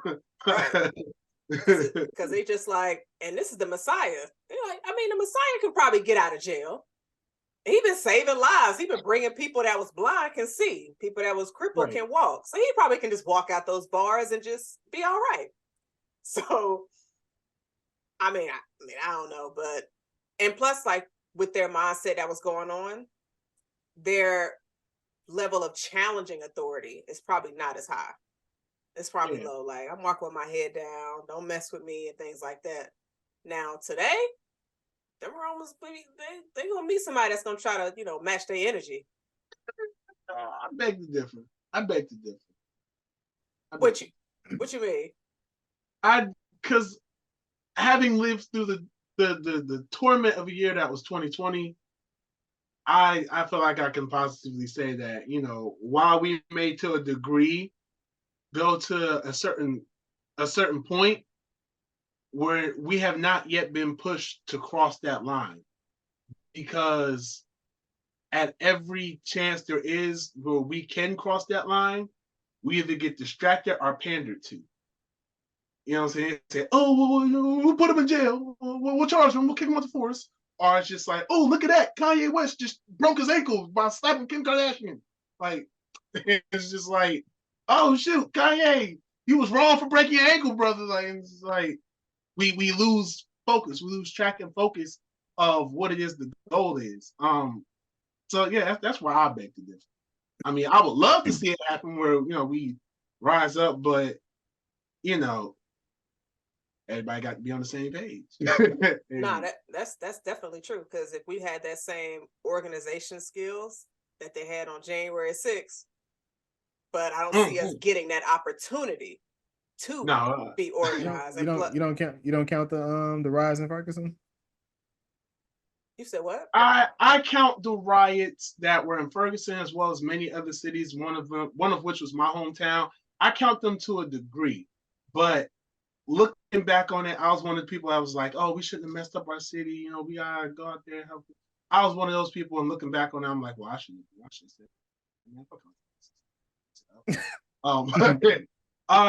Yeah, and that's another reason why I just don't think, like, even with all the riots and stuff like that, you still have people that are like, well, we can't just let it be like this because we still got to live here and the business owners and da da da da.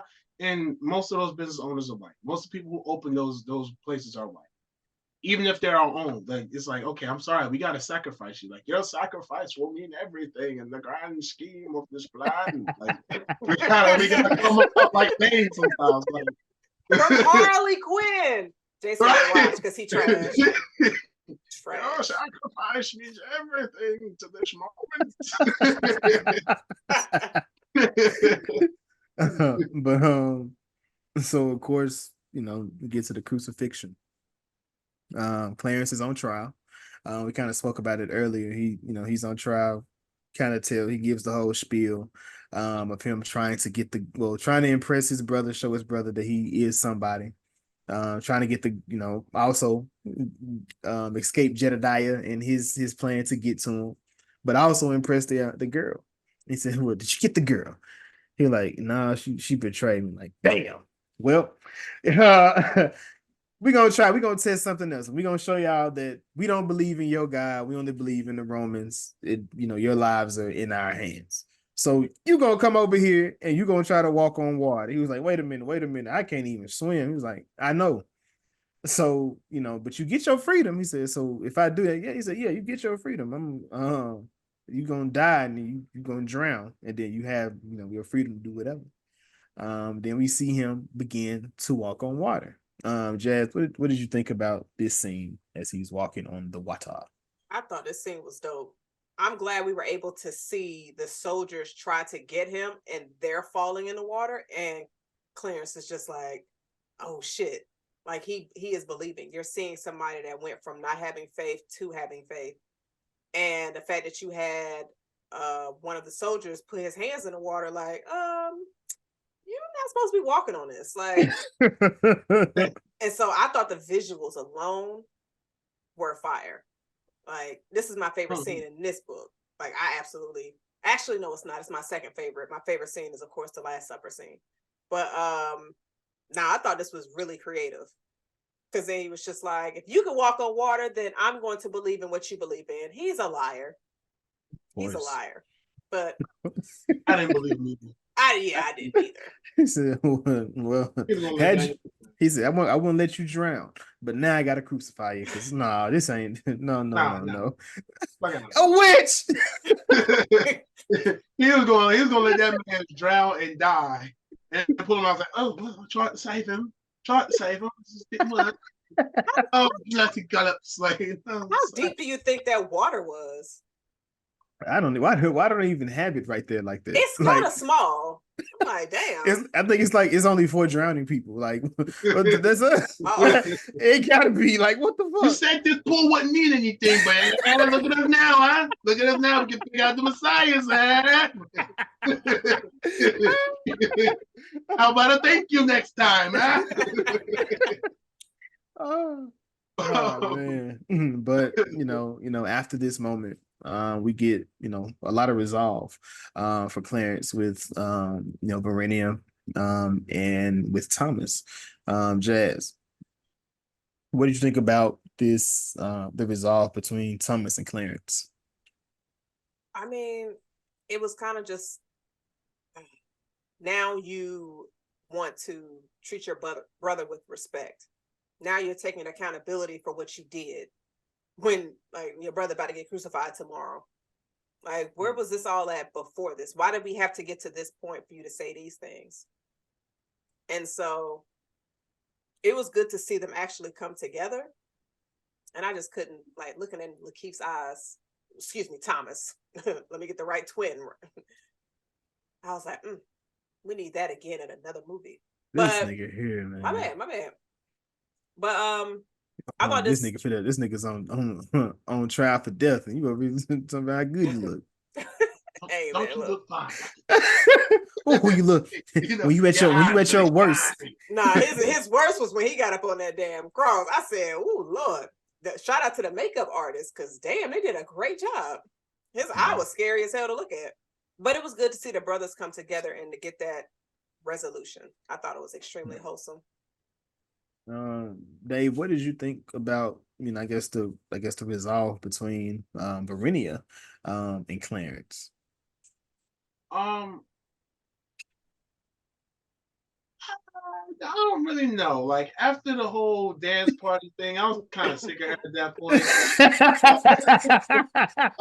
Because like I realized, like, you know, that's his love, that's his girl, that's the one you want to be with. But it's like, girl, you could have helped him about like 5 hours ago. You know, after like, but nah. All jokes aside, though, I thought it was a nice little piece of closure there. You know, that's really the extent to what Clarence could get. You know, just closure from everybody. Because those are his final moments. He knows it. Everybody else knows it.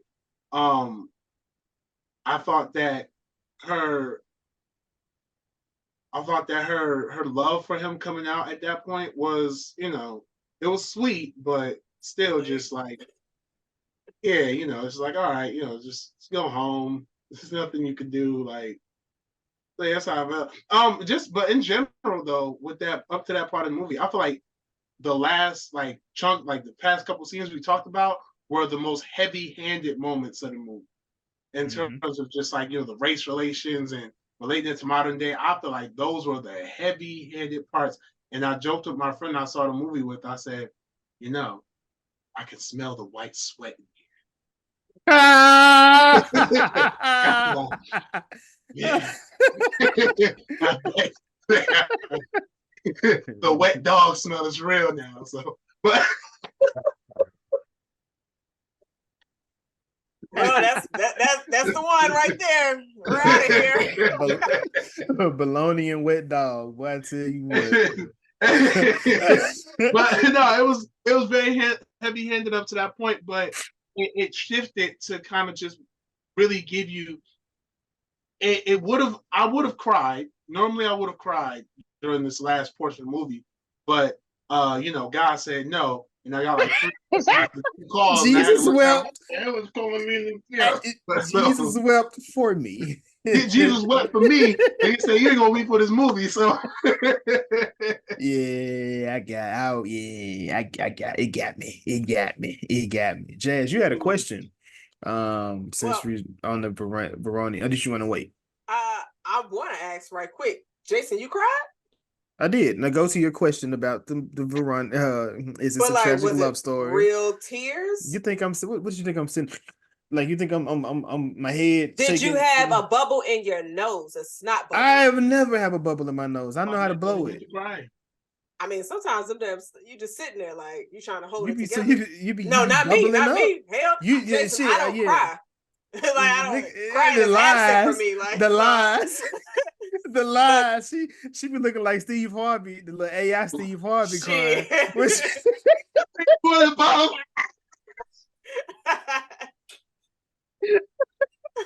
Jason, we got you in 4K crying at everything, my nigga. So I don't care. I don't care. I'm gonna cry. Bitch, your snot booger ass. No snot. It just be. I be having my Denzel too. It's just like, damn. Nah. But and another would come down. I'm like, yeah. But the question I was gonna ask y'all was, do you feel like this story of Clarence was a failed love story? I'm gonna let Dave answer because I have a long-winded answer. I think it was a failed love story. Yeah, from what we saw. Because I mean, we can definitely make assumptions after things that happened after we saw what happened when he got resurrected, but like up until like this point and everything, do you feel like it was kind of like a failed love story? Because if he, oh, go ahead. I feel like it. That's a good question. Because I'll say for me, if you were to remove love, Clarence wouldn't have gotten in none of this.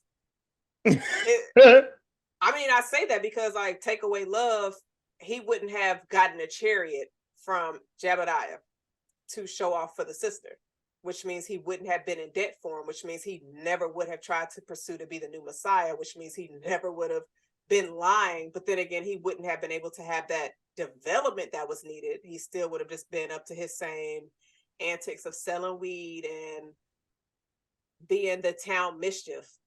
So I guess it's one thing to where if love was never there, would Clarence have ever gotten a book? I think that the love does, well, when you put it like that, I think the love does play a very strong part in Clarence's story, and his motivations. And I guess in some ways you can say that it is a story of love not reaching its full potential. Yeah, I guess you could call it a failed love story then. But maybe not like, because when you say failed love story, I think of something like one of those rom-coms where like they just don't get together, and like instead of like that end of the third act where they suddenly get together, like it ends like credits roll when it's just like I picked him, like credits just. I mean, he got crucified. He came back. Yeah, so they always die at the end though. That's the fact. Like Departed, yeah, the girl was pregnant and Leo got killed. Like it always happened like that. Spoiler alert. Oh, my bad. So there was once upon a time, right? These two gentlemen, they had a hell of a day. Man had to figure out, how he was going to pay back the boss. So, they come up with different plans. They concoct different things of what they gonna do and how they gonna do it. They smoke a little bit throughout the day as well. So, they kind of just passing weed, going back and forth throughout the day. So we get to this big resolve at the end where the guy that was trying to pay back, he pulls up, he come through shooting, but the main antagonist of it has been kind of ruling over everything. Yes, what am I talking about? Friday. This is a modern day Friday of 2024. Yeah. What? I didn't stand ovation for that. I'm like, where is he going with this? I'm like, I was looking. Where are we going? Yeah. So this is just a modern day Friday. Jedediah was Big Perm. Craig and Day, of course, is Elijah and Clarence. And then the Romans turned out to be Debo. Now, unfortunately, this don't end the same way. But it's a story about a man becoming a man or learning how to be a man in the face of adversity. So yeah, that is my take. So no, it's not not that. So would you say modern day Friday or biblical Friday? There we go. yeah, a biblical Friday. The Book of Smokey. And you know this, man. Tell niggas stop shooting in my car. But of course, like I said, we see like I said, with intermingling the Clarence, you got Jesus going on. It's just a whole bunch, like I said, within the third act. So, you got Jesus, he telling Mary, God gonna let me know what to do when I need to do it. So we just gonna sit here.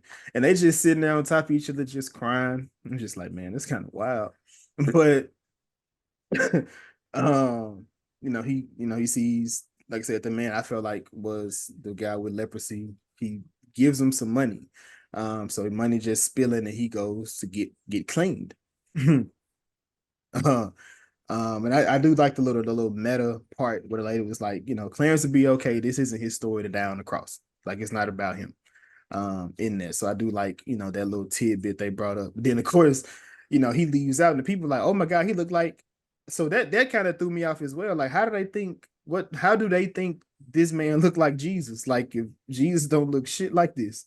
Or So they've never the seen it. explanation they gave was perfect. They said, oh, it must be him. He looks trustworthy. Yeah. And at that point, the movie for me came full circle because this is like, okay, and all the heavy-handed, stuff that was in the movie earlier, it's just like, yeah, we would have done that.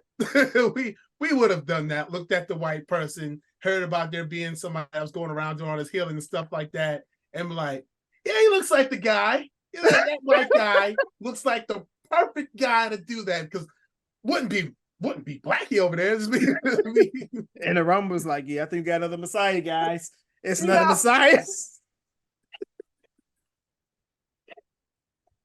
But it's just this man been looking for water, bread, the entire goddamn movie. He done got crucified. I guess he got his hair done. Jesus ain't that helpful. Because he got his hair done, his toes did, got some nice smell goods on the wall, white robe. Nah, you going on that cross, brother. Get your ass on that cross. They had Dr. Strange out here zesty as hell. He was over here whipping his hair back and forth. He was like, yeah. Hey man, he was letting that beauty come through after you let them sisters done fill up in your head.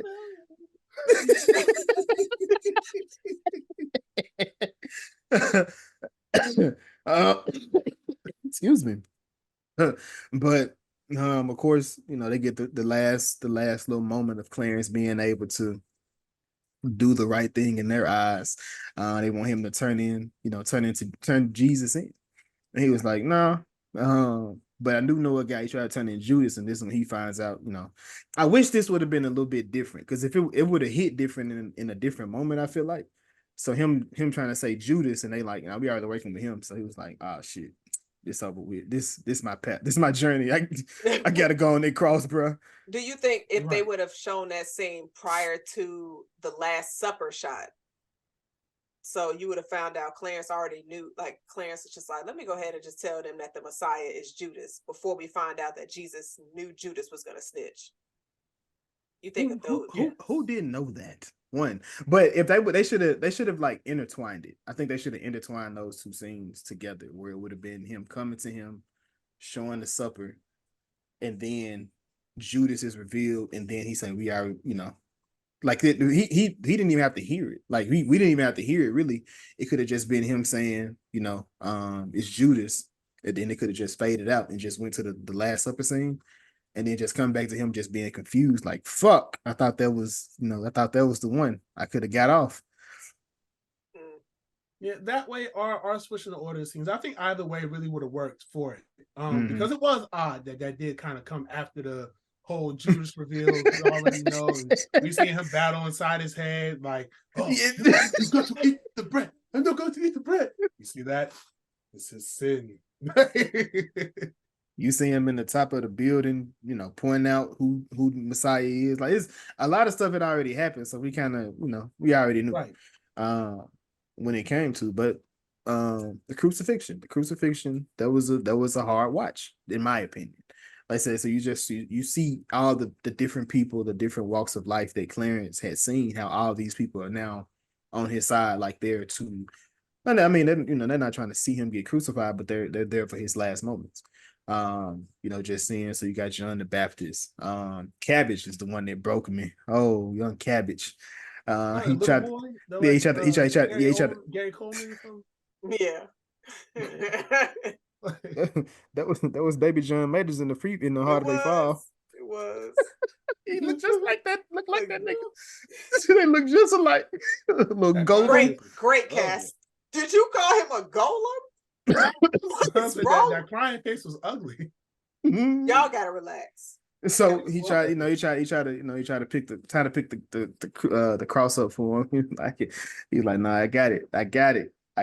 You know, the mama she's just so pitiful, just so sad on this, you know, screaming. You know, they always take our babies. She's spitting at the people. But I do love the one when they sing Barabbas, and he just, you know, he always say like a little speech whenever he does his four, and then he put his thing up there. But Dave, what did you think of, you know, when they finally, you know, stretch him wide, they put the nails in his hands and his feet, and they put him up on the cross, you know, the conversation he had with, you know, the beggar, but also the conversation he had with his brother Elijah. So the entire sequence, this was the moment. So very interesting tidbit of information. I don't know if you guys knew this, but the Passion of Christ was released in February. This movie was released in January. I don't know if many people know that Passion of Christ was released in February, not around Easter time. Right. Very interesting piece of information. I bring that up because at this point, this movie kind of turns into a little bit of Lion King 1.5 for me, just in like my frame of thinking, because you have this is what really happened versus this is what we're told happened, right? That said, this crucifixion scene, I enjoyed it a lot just from a story standpoint. It was the most emotional part of the movie. Easy. With the mom yelling, you know, they always take them, and you know, that was again where it got heavy, but it wasn't heavy like in the ways that it was before. It was heavy in like where it's like, yeah, like you can hear the screams of, you know, Black mothers in modern day screaming that over so many countless and innocent murders of young Black men. You can see a lot of pain in that scene. Like that's where a lot of pain was conveyed. And as I don't know how many people felt that, but that's where I felt like the strongest. And I was like, damn, like this is just like, you know, this is some strong stuff. The conversation that he had with Elijah, just that his last words to Elijah were words of comfort. And I like that because you even throughout the entire movie, and we mentioned this earlier, Elijah was his brother. Elijah stuck through this man thick and thin, never had a falling out with him, always, you know, was just always there, always had his best interest in mind. And to see your brother, to see somebody that you care for so much going through this much pain, it was acted well. It was the music in the background was well. Just everything about it was good. Even nailing him to the cross, all that, the conversation he's having with Benedict Cumberbatch, it's just like all of that was, I feel like, just some of the strongest stuff in the movie. And I really truly thought that this is where people need to, and that's what I thought when I saw it. I was like, yo, this is where people need to come and see this movie. This is where people need to understand that this isn't some type of blasphemous piece of work. This is very respectful to any denomination that you are, and any denomination that you preach in front of. This is why even so far as with Jesus not even really being on the cross and him being in a completely different location. Right. That blew my mind. I'm like, he wasn't even there, but who we have pictured on the cross isn't Jesus. And the person who's been going around blessing the most people is the one that's on the far right. You know, so it was so much in that scene, so much in those final moments of this movie that was just like,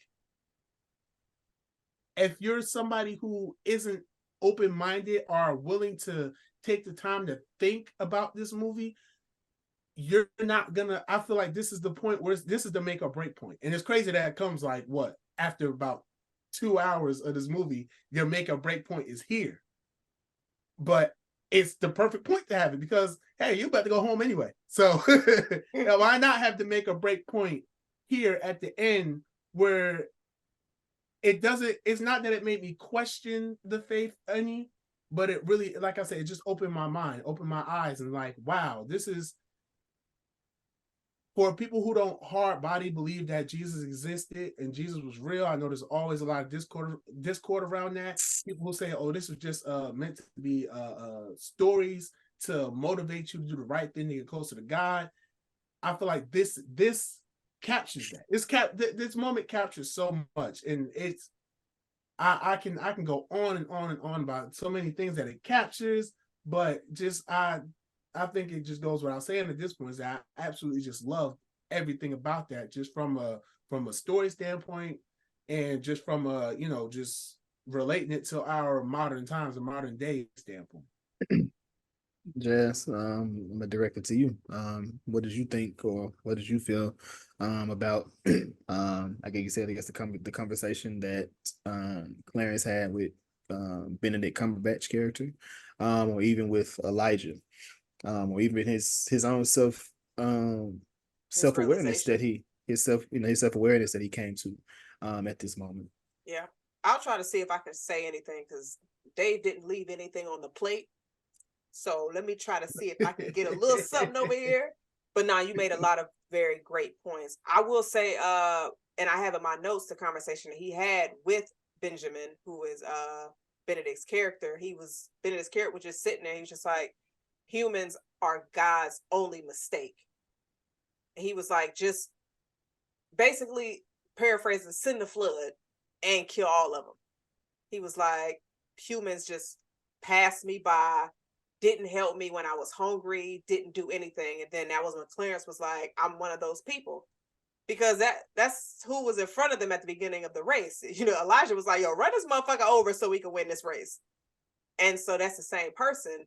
And so Clarence at that point was just like apologizing and taking accountability for it. And then you have the white man who is saying like all humans just need to get up out of here, burn all these motherfuckers down, especially the person that's painting a picture of me while I'm up here. And then you see the picture, and I think it was the rapper that you mentioned, Jason, that had been buying weed from Clarence. He did a great job, but he's drawing that picture of somebody like the white Jesus picture that we saw growing up in the Bibles and on the fans. Mm-hmm. And it's just like, wait a minute, you seen Clarence walk on water. Why are you not painting him? Why? That's somebody who you saw do things, but you painting the white guy that's saying, all y'all need to burn. And so I thought that entire, that exchange was definitely deep. But yeah, this crucifixion was, and I was thinking, because I saw Passion of the Christ as well. Mm-hmm. And I'm glad they did not show us him getting the nails in his hands. I didn't want to see it. I wanted them to show that because you need to feel that. I disagree for this particular scene because I thought seeing his reaction and getting the audio was all you needed. I didn't need to see the nails going through his hands and all that blood coming out. And I like violence, but I didn't need that. And I would say Lakeith did a great job with reacting to them putting the holes in both his hands and through his feet. Because the thing is, the Passion of the Christ showed you all of that. So if you want to see that shit, go see that shit over there. Passion of Christ was like religious torture porn. That shit was terrible. I saw that in theaters and my head was all the way up. Like, Lord, the Lord lift my head up. Like that theater was packed. Yeah, they was coming out. They was coming out to go see that one. So, but and I think they pushed. I'm sorry to cut you off, Jason, but for the Passion of the Christ, I think they pushed that marketing because it was Mel Gibson's movie. Oh yeah. But they pushed that movie heavy. Yeah, I know. Oh. And of course, every church felt like they needed to take every youth group to see that. I was part of those. Exactly. Yeah, I missed it. The one kid who didn't cry watching the Passion of Christ and said, "Why didn't you cry? Did you not feel the Lord's presence?" Actually, no. I just like seeing people get killed. This is amazing.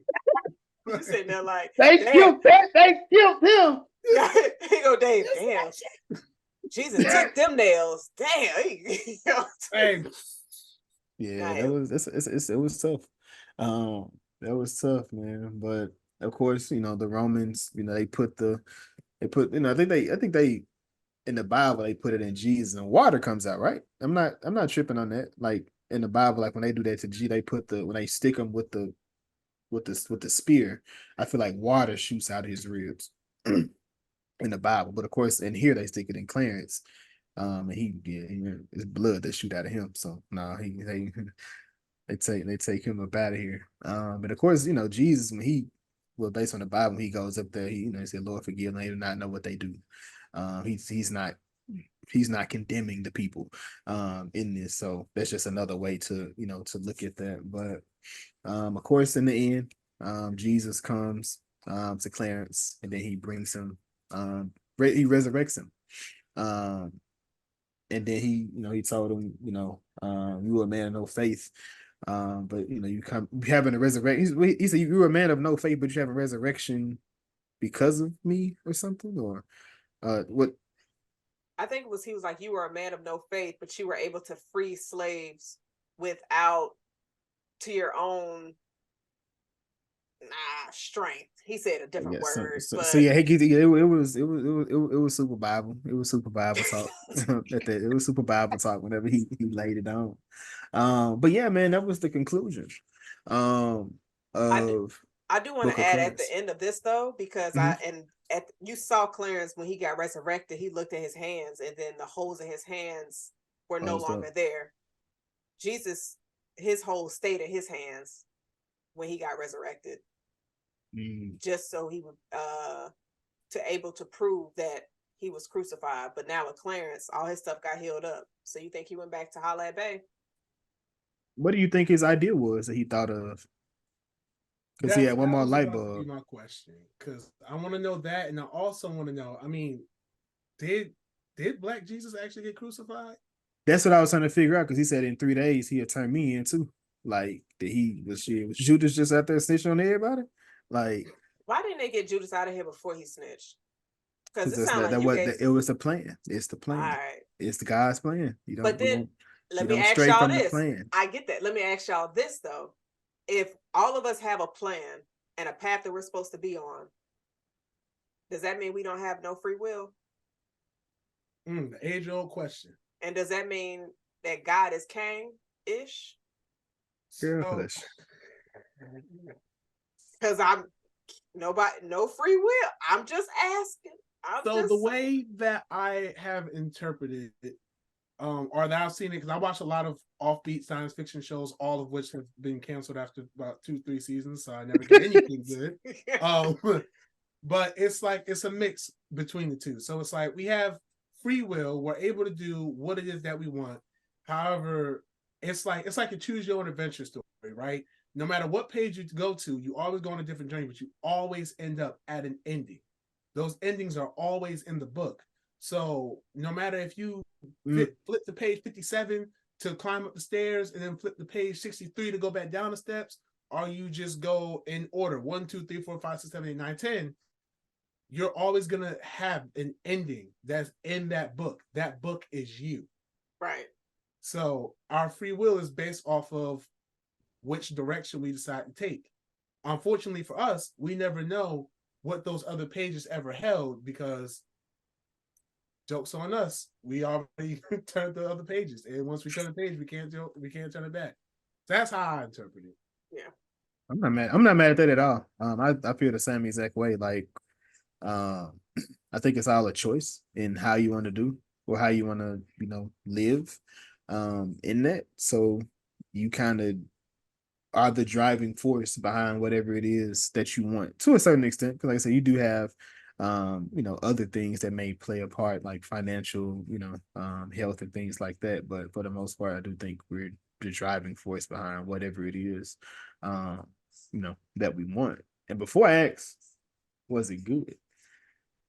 Do y'all think if Jesus was here today, would he would people would he have followers? Like, would people follow Jesus? Would they treat Jesus the same way they treated him back in the day?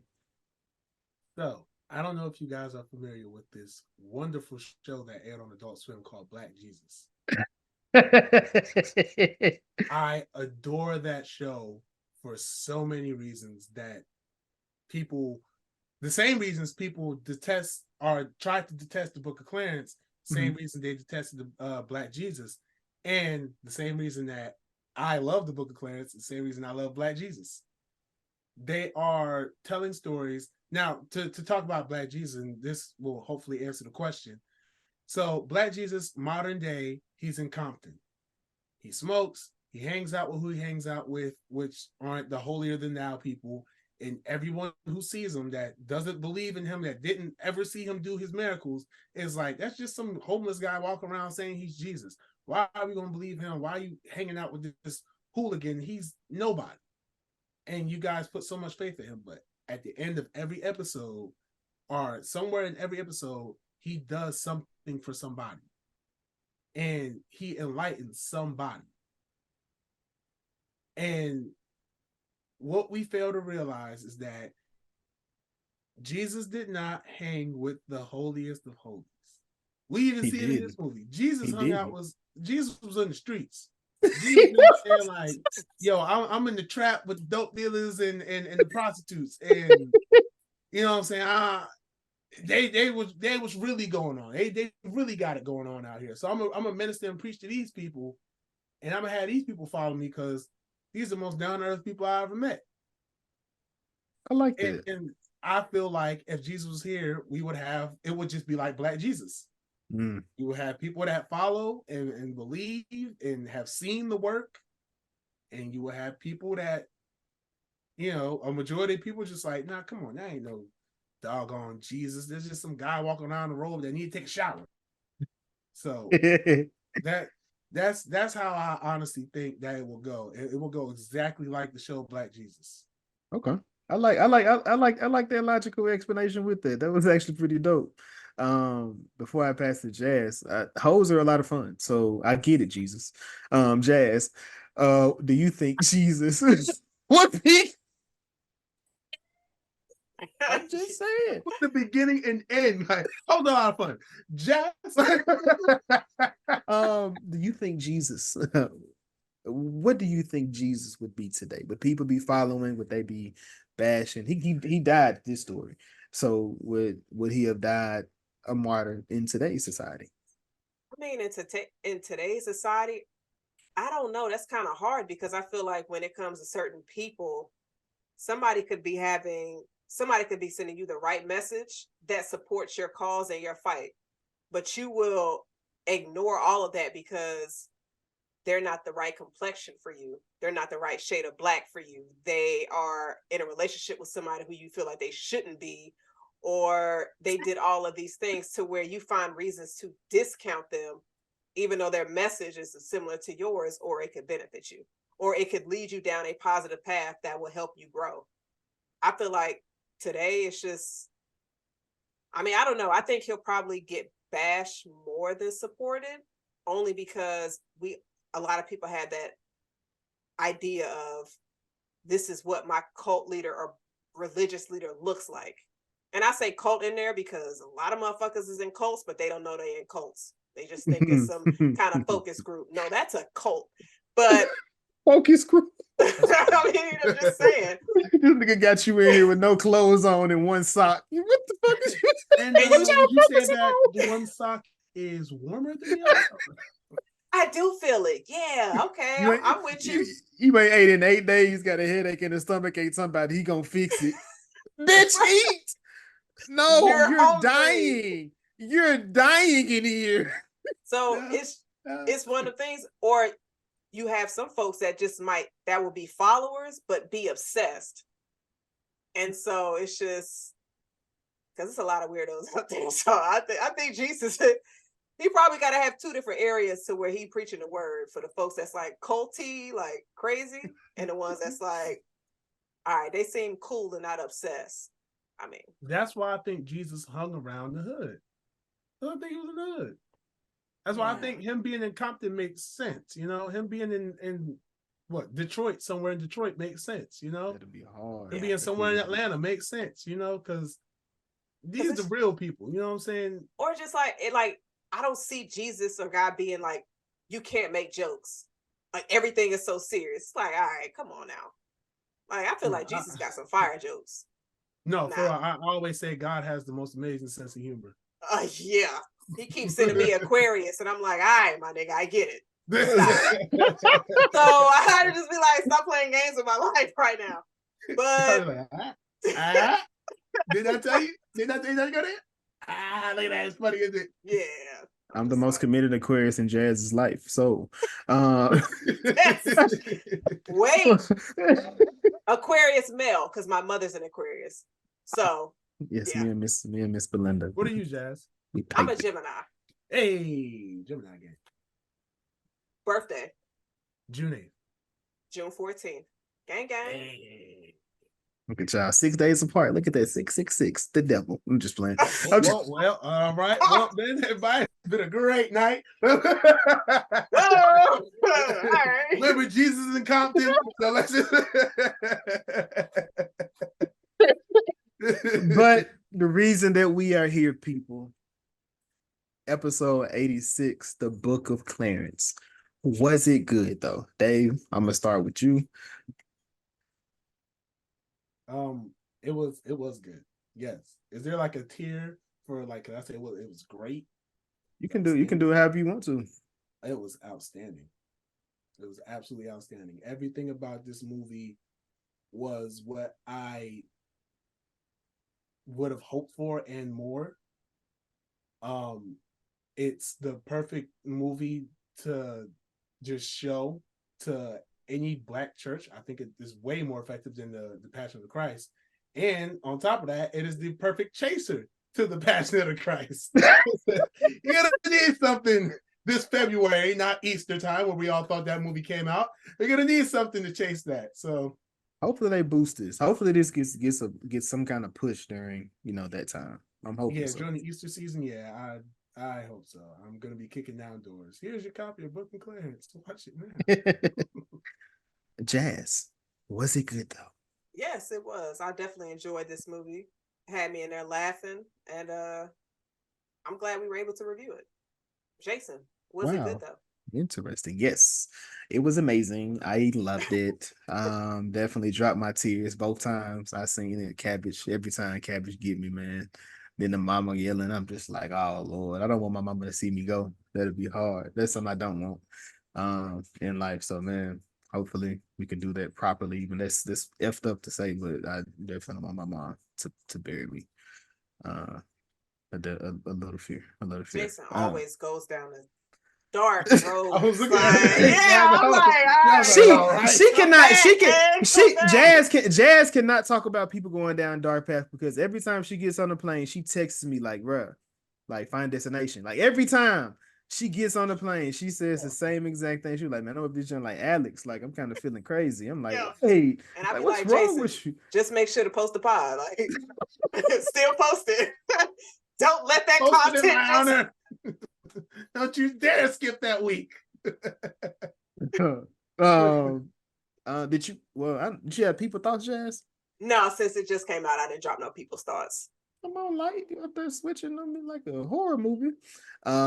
Link of Thrones section where we try to shout out an actor from the movie in a previous project that we want to let the people know about. Dave, I'll start with you. I'm going to shout out RJ Seiler. My guy. Go watch completely separate movie. Go watch the Power Rangers movie he was in. Man. Oh yeah, I seen that. It was really good. He does emotions well, but he does fun well as well. So as far as range, I'm hoping he gets to. I want him to get a lead in something though. I want him to be a lead. He's typically he's not reserved for like the secondary character, but whatever he's in, not to step on you, Dave, but whatever I see him in, like he's still in scenes. In everything that he's in. Matter of fact, I will remove Power Rangers from my suggestion, and I will throw in instead this movie called Emergency. good Lord have mercy. If you have not seen Emergency, oh, that is one of the greatest. Oh my God. The last 3 seconds of that movie. Oh, I cried for like the last 15 minutes of that movie. And the last 3 seconds of that movie just had me like mind blown. Such a great movie. Have y'all seen that? Unfortunately, yes, I did. It was a heavy movie. I mean, so it is, but I think because that was one of the movies where I was like, man, I don't know what could have prepared me for what I was about to going into it, because I was like, that wasn't what I expected. I expected something different. I guess I expected like this fun movie where they get a fucked up situation. Exactly. But then you go into it, it's a whole discourse about, black men with a white girl in their home or in their dorm room and contemplating the right thing to do. So it was just like, this ain't what I came in this bitch for. This ain't what I hope. That apology at the end. Oh man, I want to smack bitch too. I'm like, get on the motherfucking doorstep. And then the way he sat, oh God, the way he sat there at the it's a tough one. That's one of our check that one out. That's my recommendation for RJ Silent, Emergency. I knew you was got something in my spirit said he finna change and go to this movie. Watch. And you did. Yes. What is your Link of Thrones, man? I am going to go with Black Jesus, who is Nicholas Pinnock, and he was in 50 Cent's For Life series. Man, I think I may have done this, but I'm gonna go because, like I said, because of how well he was in this, and just because another one of 50 Cent's actors. I'm gonna do Eric Kofi Abrifa. This is Jedediah the Terrible. I knew him from BMF. He was one of the villains in the show, and like the way they made him, like their first season, like man, it was his show. He stole the show. They did some Superman, Batman type shit. He should have died, but they brought him back for the next season, and it was just like, yeah, it took me out of it. Like it was super realistic at first because it was just like, man, it's just a twisted, sick dude. But I knew whenever I said like, man, this dude, this is an actor.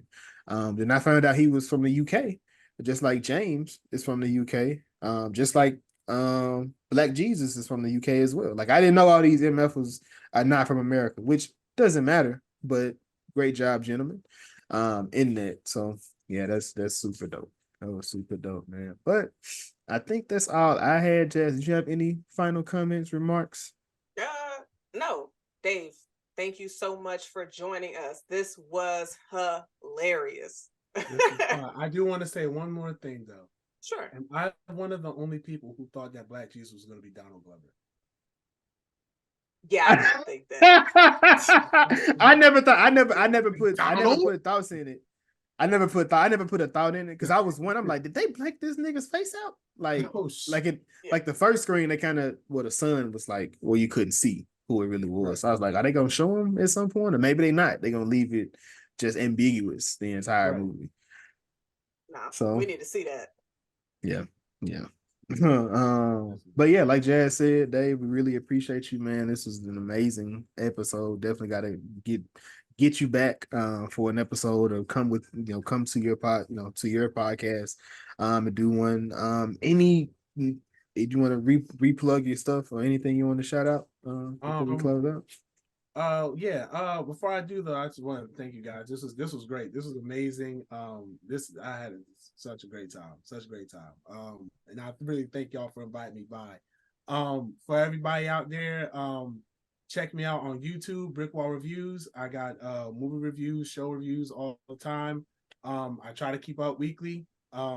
Everything I do is live, so just come in, chat. If you see me on, come holler at me, tell me what you're thinking. On Instagram, I do mini reviews, so follow me on Instagram, BrickWall Reviews. And on Twitch, I'm on there. This name right here, BrickWall_live. Find us on Twitch. I do a lot of gaming, and that's where I do my podcast, Life Brick Wall. with two of my closest friends, Mike and JV. We talk pop culture, movies, sports, anything that we can think of, and we have a damn good time doing it. You guys are always welcome to either platform. Just whenever we always do with the tomfoolery. So anytime, you guys are welcome. Yeah, and that's all I have to plug. I'm on Twitter as well. Yeah, just follow me, find me. I'm around. Well, again, sir, we do appreciate you. This is the Was It Good Though podcast. I am Jason. And I am Jazz. Thank you for joining us for episode 87? 86. 86. The The Book Book of of Clarence. Shout out to Black Jesus. Black Jesus. Watch Black Jesus on Adult Swim. Right. Cheers. Deuces. Peace.